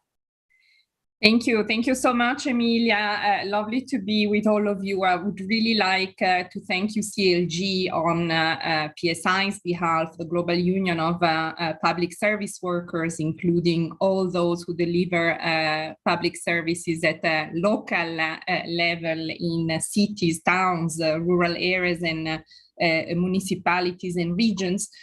For these fruitful but also very transformative and progressive discussions that you allow so many of us to have together.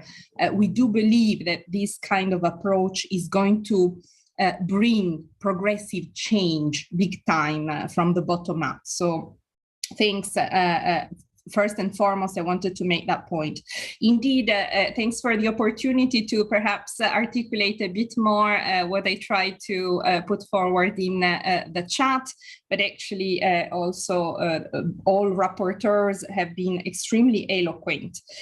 On the commoning paper, I think there's one element that we may want to be aware of and to articulate very carefully in the paper, and it is the concept of public.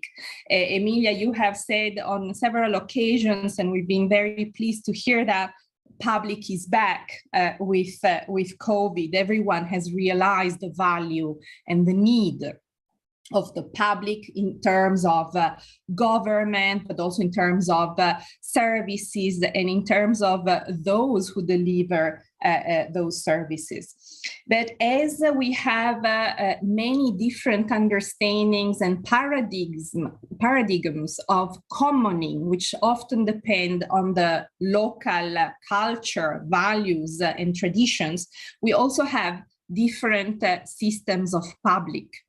So when we talk about public to countries that have lived undemocratic systems or authoritarian rules or an absence of a positive sense of the state, the perceptions of public are very different. What is very important, and I think we are really trying to do this together in the town hall, is to rally all the actors around a vision of public which is progressive, inclusive, but first and foremost democratic. And we need to extend those concepts of inclusion, of democracy, and of public good also to the economy and to the governance that we resort to when it comes to public service delivery. So this is why I was trying to encourage to take a look at that paper, and I'm sure that the colleagues in the town hall on commoning will certainly do that. Second point, very important, when we look at commoning, sometimes there is a romanticized vision of doing things together, volunteering, being custodians all together for a public resource. This is very important. And also in some parts of the world, increasingly, there's a lack of formal services accessible to communities and residents that can protect and make equitably accessible key resources such as water, as you mentioned, Emilia. Yet we need to stay alert that cooperatives and community-based service delivery does not become an exclusionary club or network, because what we need to do in a way or another is to make sure that we have equitable and universal access for these vital services for all, not only for those who belong to the cooperatives.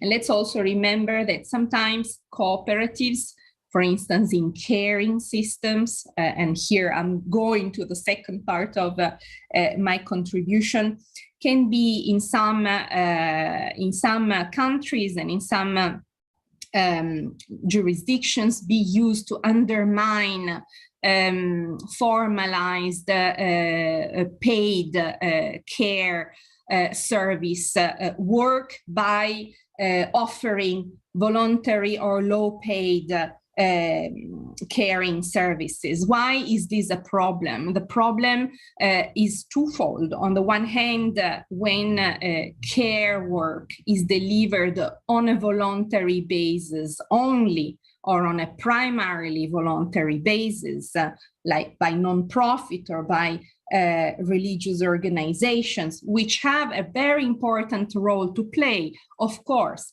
But when there is an over-reliance on these forms of benevolent, non-profit and informal system of care services, the problem stays with both the care users, who may not very often receive the professional, high-quality care. 30 seconds, Daria.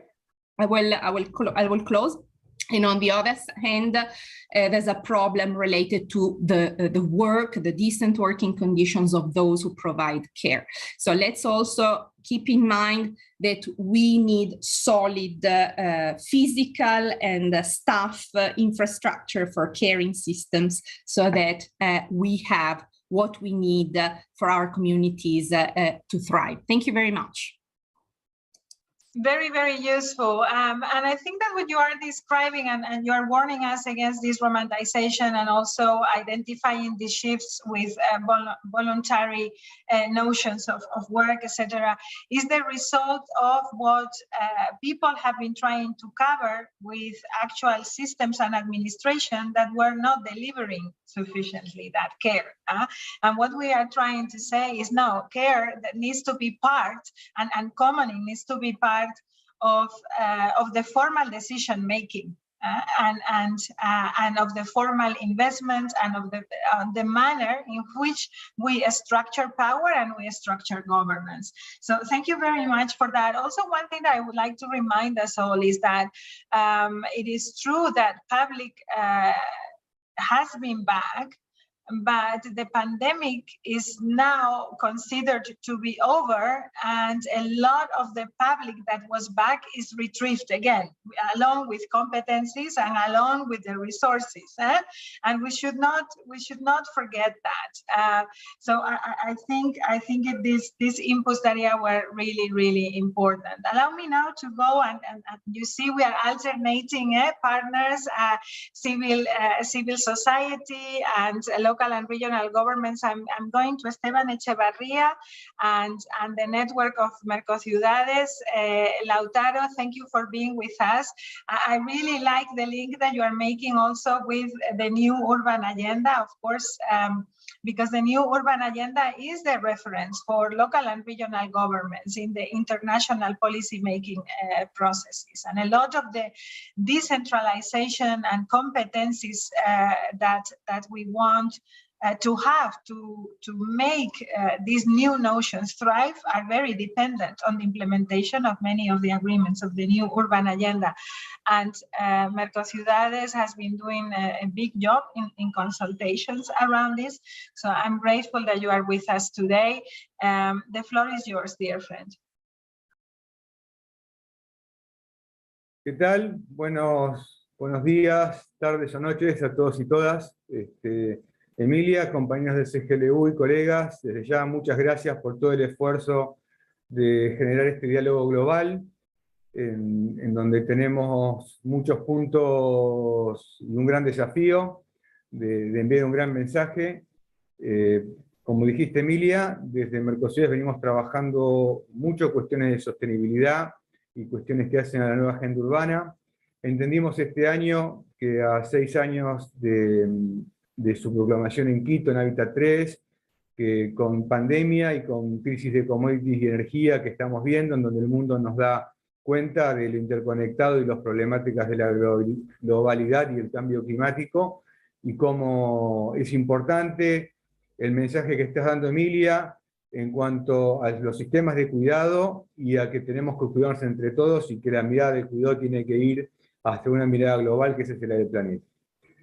Con esas premisas y tirando mucho del gran aporte que venís haciendo y que viene haciendo CGLU en este aspecto, hemos trabajado el tema de la nueva agenda urbana y estos aportes críticos que hicimos desde las 364 ciudades que conforman la red Mercociudades de América Latina, en donde entendimos que las ciudades tienen mucho para aportar en cómo la planificación y en cómo pensar de vuelta los hábitats y las ciudades, los territorios, como también mencionaste vos, Emilia, estamos hablando de territorios, no solo del ámbito urbano, y tenemos que tener esa mirada integral y global, y cómo también la nueva agenda urbana tiene que tener mucha más fuerza en lo que hace perspectiva de género, de una manera transversal, tiene que tener tenemos que tener muy claro el tema, y el gran aporte nuestro, que es este tema de ver los problemas del sur global, es decir, las responsabilidades todos somos responsables para generar mejores hábitos, todos somos responsables para generar mejores espacios donde habite la ciudadanía, pero también tiene que haber las cargas tienen que ser compartidas y tienen que ser ponderadas. A ver, todos sabemos que se habla mucho de la mitigación del cambio climático, que son las cuestiones graves que afectan las infraestructuras urbanas y los hábitats. Ahora, la generación de las emisiones no corresponde a cada país y a cada ciudad de la misma manera. Por eso es importante también incorporar la lógica de las responsabilidades comunes y diferenciadas.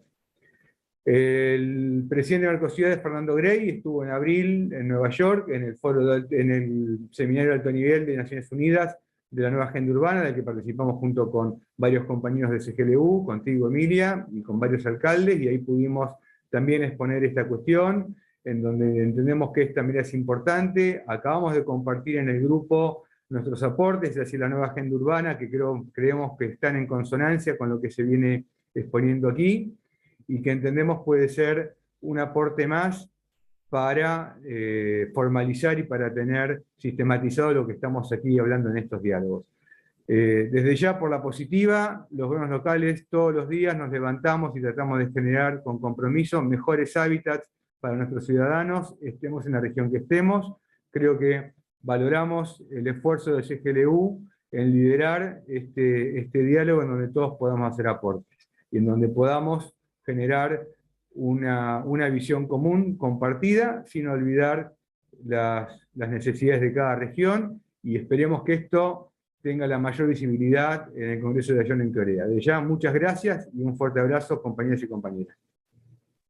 Muchísimas gracias, Lautaro. Yo no sé si nuestras compañeras y compañeros de la sociedad civil pueden llegar a entender lo importante que es para una secretaría como la nuestra que nuestros miembros y las redes de nuestros miembros nos digan adelante, porque es el pistoletazo de salida para la gran carrera. Muchísimas gracias, Lautaro, porque también podría ser que alguien de nuestros miembros, que nos salga la vicealcaldesa de Quito diciendo no me gusta lo que estáis diciendo, y etcétera, ¿no? Entonces, realmente lo agradecemos mucho. Yo sé que el camino se ha trabajado, que hemos llegado a esto que estamos conversando hoy juntos, que nos faltan muchos retos por abordar, pero realmente lo agradezco, porque para nosotros, sin esa venia, sin esa carte blanche, no vamos a ningún lado. Muchísimas gracias, Lautaro y compañeras, por esto. So look, what we have now is we have run out of time, but not of energy. And so what we are proposing is to give ourselves, if you have the time, to stick together for a few more moments. I'm going to give the floor to, in this order, calling Fides, Sri, and Olenka. And then I'm going to see whether there are other members and local leaders that might want to take the floor, because I see the mayor of Soria is around, but I also know he might not be in an easy place to take the floor, so I leave it there. And then I am warning the colleagues the town halls, Lorena, Sofia, Gabriela, I want to give you the opportunity to provide very quick feedback. I'm going to be strict with time. Please let us use it well. Colin, you have the floor. Thank you for joining us. Thank you, Emilia. I wanted to respond really quickly to what Mohammad Wajdi had introduced in terms of the Lampedusa Charter. And I think this is something that we are also really much looking forward to. And I think it has been a tremendous step forward in terms of recognizing the role of the broader concept of citizenship, particularly with migrants, diaspora, refugees within the local community. And I wanted to connect it to some of the things that Satya was saying and Daria and others in terms of the caring system. I think it's really critical that, and we've been trying to really push this notion that on both sides of the caring systems, in terms of care recipients and caregivers, more and more the recipients and the caregivers are by design in local communities around the world, people who are newer citizens to the communities, especially migrants, especially refugees, especially diaspora. And unfortunately, the way the system works, even though we as migrants are on both sides of the caring system, more and more we are invisible in that system. So even though, when we are looking at accessing care systems and the caregivers in those systems, we see the migrants, but we don't see them, if you know what I'm trying to say. It's because the system provides so many challenges and obstacles that a lot of times, for example, let's take some practical examples. When we're trying to access, and this is really true, particularly in a pandemic, going back to what Daria has been saying, in accessing healthcare and health systems within different local communities, there is a dire need for migrants to access it, but couldn't because of number of challenges. So when we look at the data in terms of the impact the COVID pandemic has had on different communities within a local government or local municipality, migrants and people of different ethnicities, minority ethnicities within the communities had much higher impact of the COVID pandemic and the COVID virus because they were not able to access the system as well as others within the local community. On the other hand, again, on the other side of that, in terms of caregivers, when we see those in the front lines within the last 2.5 years dealing with the pandemic, more and more these were migrant caregivers, whether it's at the domestic worker level, whether it's health caregivers, nurses, even doctors.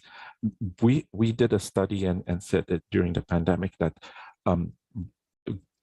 it's accelerating the numbers or the proportion of people within the care system, especially the healthcare system, who are caregivers, who are migrant caregivers. And yet, oftentimes we see them, they're working very hard, they're on the front lines, but we don't see them if we don't recognize the challenges that they face within that. And I think the caring system and what, Emilia, what you were referring to in terms of the policy proposals that were, the policy paper that we're trying to put together, I think really tries to address it because we have, especially within the UCLG membership, we have some really good practices and good examples we can take forward in how it's being done. And I think this needs to be really much more popularized and globalized in terms of municipal systems and local authorities around the world. Thank you very much, Colin. Is the Civil Society Action Committee coordinator and a very important partner in our work on migration. Colin, I just want to recall that you are absolutely right about seeing them but not seeing them. I mean, this is also the case for many other realities like the homeless in our streets, which, by the way, after the pandemic have grown, and many of them are migrants, others are not. But you are absolutely right about that. And one of the challenges that we face as constituency, and some of our members have experienced that firsthand, is that when they see them and they develop policies to actually acknowledge and give access and address needs, they are actually going beyond their competencies. Some of them are even taken to court because of the way they are addressing the needs of the migrants, and that is what we want to challenge. This shift of narrative is what we want to challenge with the Lampedusa Charter. Because the transformation in policy needs to also be accompanied by a shared vision that is replicated in narrative. And I think that is the type of work that we are constructing here today. So thank you very much, Colin, for bringing that. I think I know what our next speakers are going to be talking about, because most of them are very active in the feminist caucus. So I'm really looking forward to that. And I'm going to start with Fides. Yeah, please do take the floor. Yeah, thank you very much for this opportunity. And I would like to say that I am from the Feminist Caucus of the Huayra Commission, and I would just like to underscore what Colin had just said, that we have a lot of recently building of knowledge and policy from the UCLG town hall tracks and the reports, and I focus on the gender equality and women's empowerment. That there were the gender equality and women's empowerment, and towards a global, from the UCLG women towards a global feminism and feminist municipalism. So what I'm saying is that there is a very much impressive build of knowledge and policy. So I think our challenge as the Commons draft that Lorena and Sophia and the consultative process that had produced this draft is that they cited I think 1,000 cases, and also in the women's gender equality and women's empowerment report in the 2019 Durban Congress.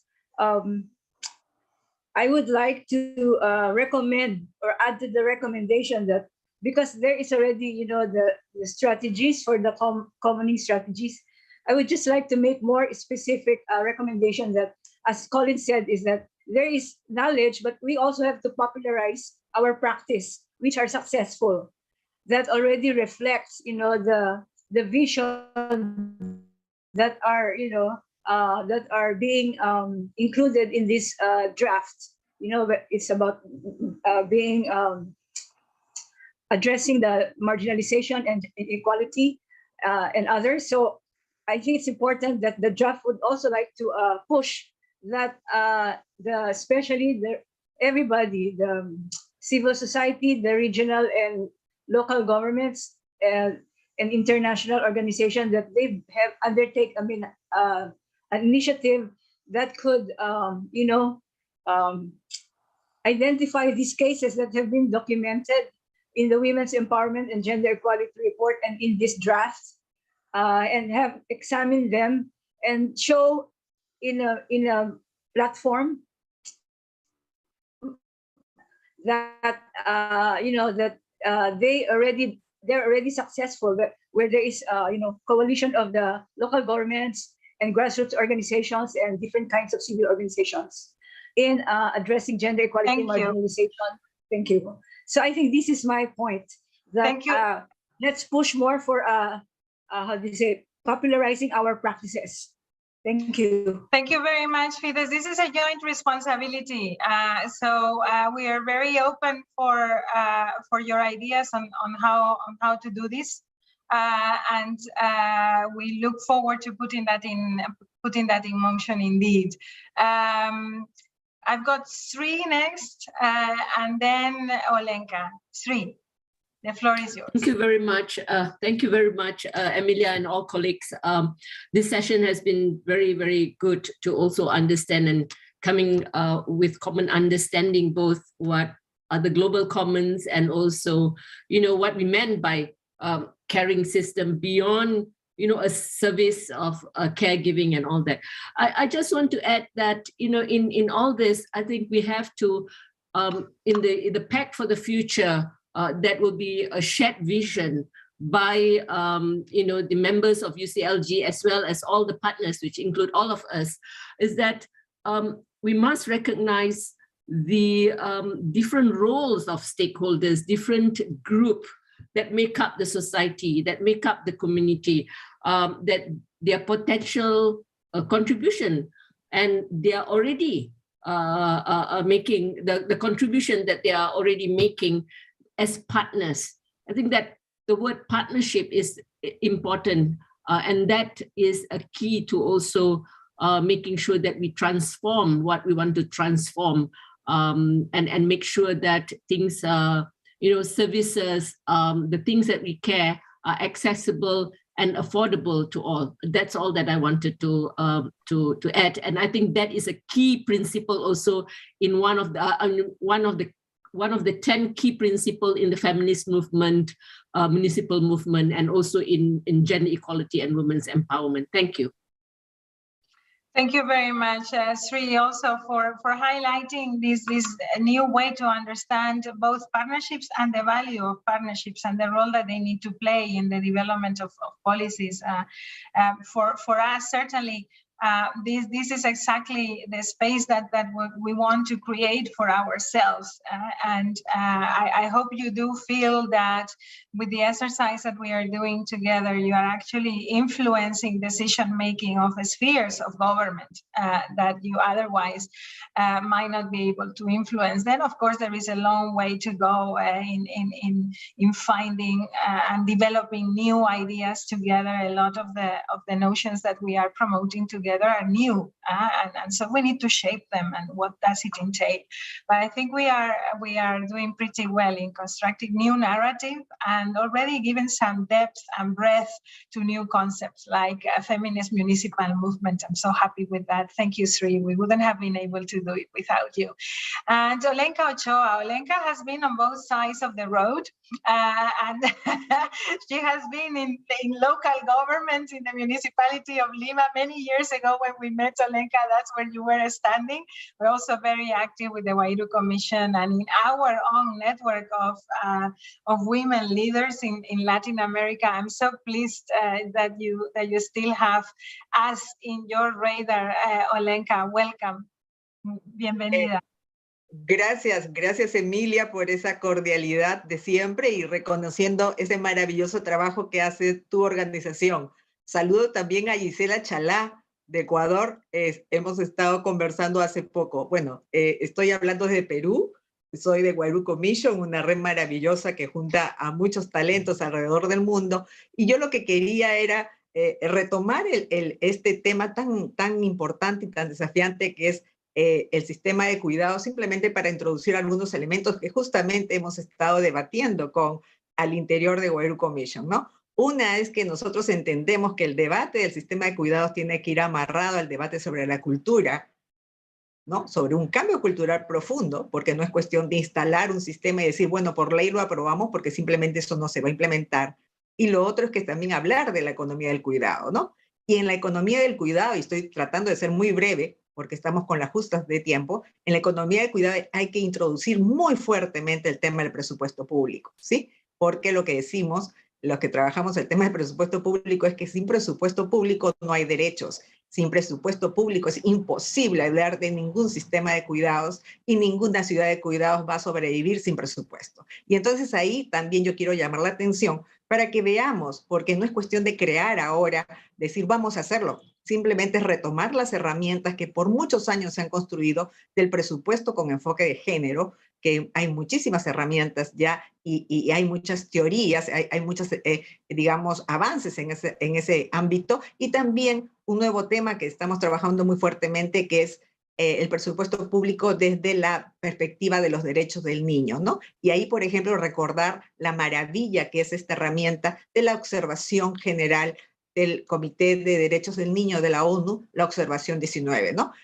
Nosotros hemos trabajado mucho material sobre eso porque es como un manual y recomiendo siempre revisar porque ahí te dan, digamos, el camino de cómo pensar desde la niñez en el tema presupuestal. Entonces es sistema de cuidados, economía de cuidados, cultura de cuidados, ¿no? Y ahí meter muy fuertemente el tema del presupuesto. Por otro lado, sí, así rapidito también hemos metido mucho en el debate el tema de cómo amarramos el sistema de cuidados con la gobernanza migratoria, ¿no? Y entonces ahí hay que recordar que todo el mundo está pasando ahora por temas de migración, no solamente internacional, es decir, ¿no? Todas estas cosas que estamos viendo de flujos migratorios transfronterizos, también hemos tenido y tenemos migración interna. En el Perú, por ejemplo, hemos tenido una migración interna intensa con motivo del COVID, porque era gente que salía y huía de las ciudades para volver a las zonas rurales donde siquiera podían alimentarse.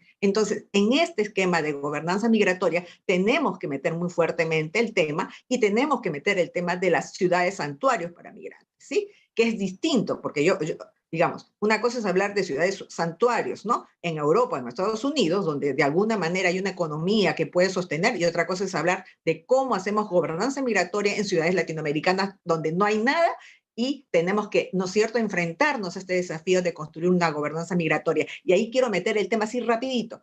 Son las mujeres durante el flujo migratorio, es decir, las 4 etapas del flujo migratorio, ¿no? Desde que salen hasta que llegan o en tránsito, son las mujeres las que están sosteniendo a los niños y a las personas con discapacidad o a los adultos mayores durante esa travesía, pero también son las mujeres, y sobre todo las mujeres de base, las que reciben y mantienen y sostienen y alimentan a los migrantes en los barrios populares, en las comunidades a los que llegan, ¿no? Entonces, ahí hay un tema muy fuerte de gobernanza migratoria, sistema de cuidados y cómo las mujeres se sobrecargan. Y finalmente, ya para no ahondar mucho, también tenemos que hablar de sistema de cuidados relacionado a los sistemas de protección integral para los niños y las niñas, ¿no? Los sistemas de protección integral son un avance en términos de digamos, leyes, ¿no? Políticas que han surgido a partir de la Convención de la ONU sobre Derechos del Niño, que piden, que exigen que los estados implementen este sistema de protección integral,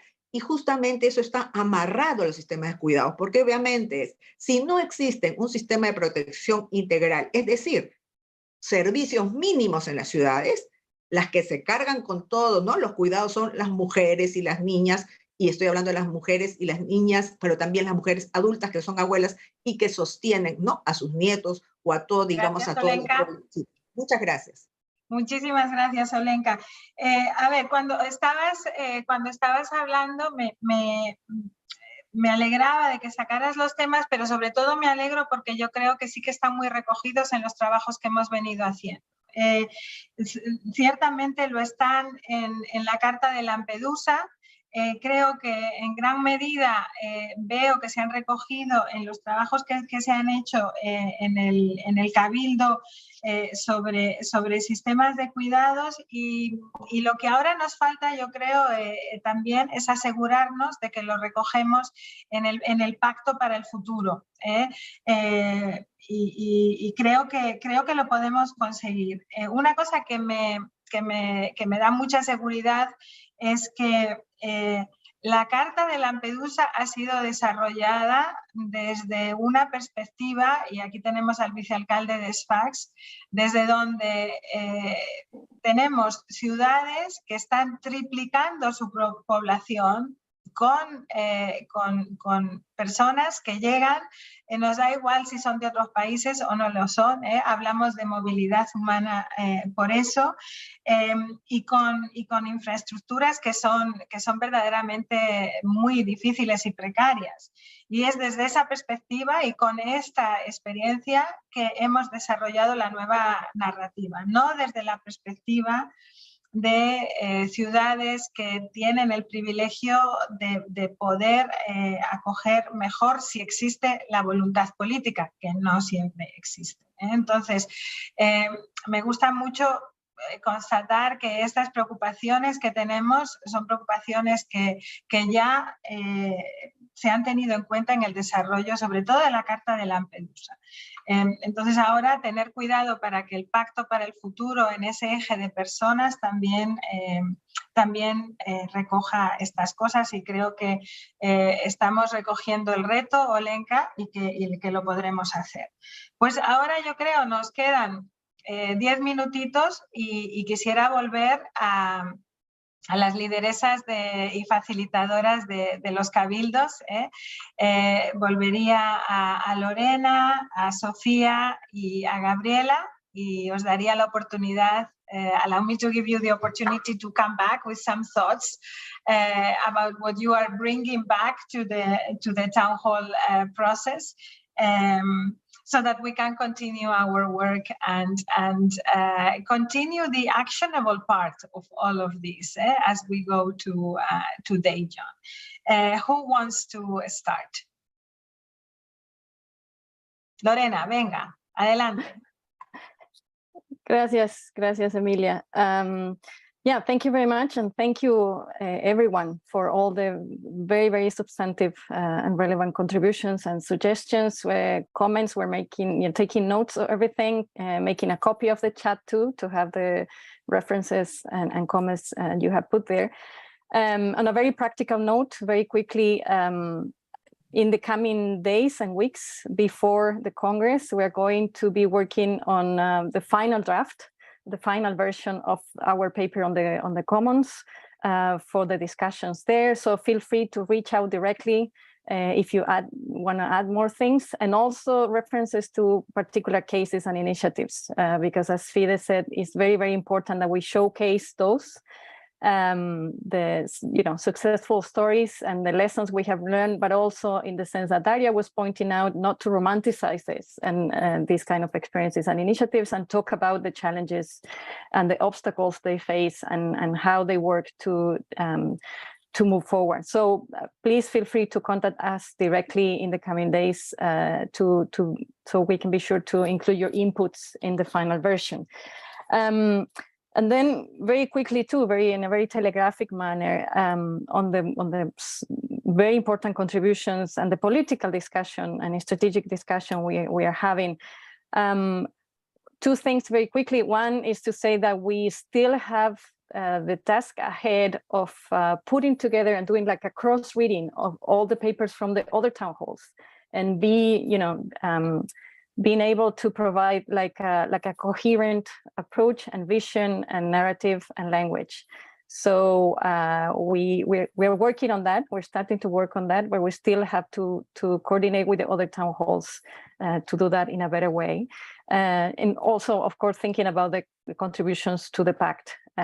So I think we'll continue that work, and for sure we will need to do more in person in John and after that.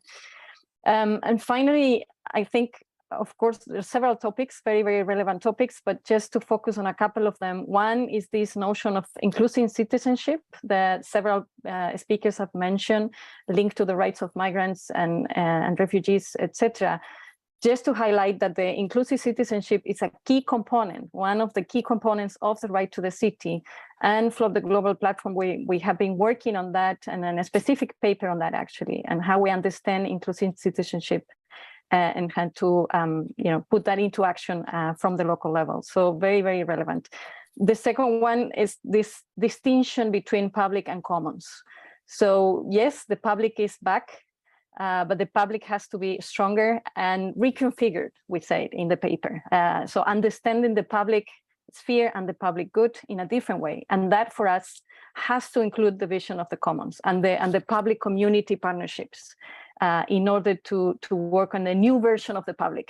Let's call it that way. And we need a new version of the public sphere and the public institutions. And I think the commons and commoning practices are crucial for that transformation. So very happy to continue with this conversation, dialogue and learning process for all of us. Thank you very much again. Thank you very much, Lorena.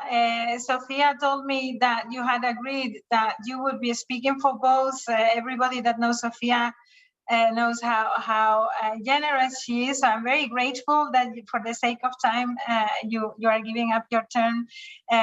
Thank you. We will hear from you in other occasions, I'm sure. Thank you, Sophia, for all the work that you're doing. Let us go to Gabriela. Please go ahead. Thank you. So I will also won't take much of your time.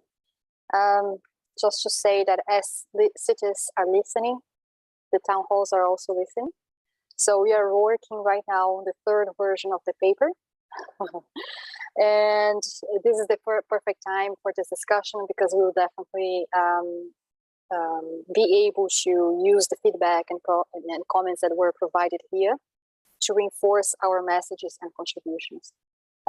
There were two things that came as highlight for me during this discussion today that I really liked. One is about changing the dynamics for us to arrive at places that normally services don't arrive, and people that don't really receive these services, and that the systems of care, they need to walk jointly with a change in culture.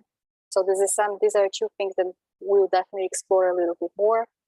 And something that also came listening to the diverse comments and feedback from today is that there seems to be always this discussions around the two ends of the spectrum of care. And this is something that we had long debates as well, but we shouldn't really see this as an opposition of caregivers versus receivers. So we are trying to find a way that harmonizes that, because at the end we are part of the same society, and care is again part of our basic values and our basic needs. It is a challenge, but we are as a town hall, as a group, we are trying to make this work. Thank you. Thank you very much, Gabriela, for these words, and also for the very open way to all of you participating in the town halls. I know there are many organizations behind these reflections. You have all recalled how diverse we are. It's a great exercise. I can still remember a conversation that Lorena and I had in my office, in a different office than this one. I was not Secretary General yet, and I didn't know if I was going to become a Secretary General. And we were talking about legacy back then. If only this very legacy will remain in UCLG, in the municipal movement, when I am gone and grown old and not here anymore, I would be so very, very happy. Because for me, this is actually the new local multilateral system that signifies the coming of age of city diplomacy. And it is in our shared hands, actually, that we have the power to make the changes that we need. We don't need to be given the space by anybody else. We just need to take the space and to build on what we know.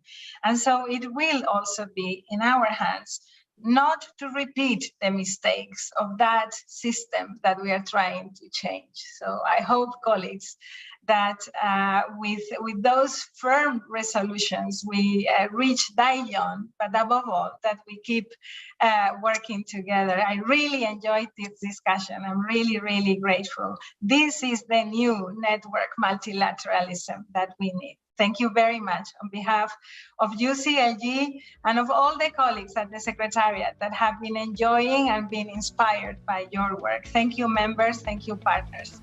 Thank you.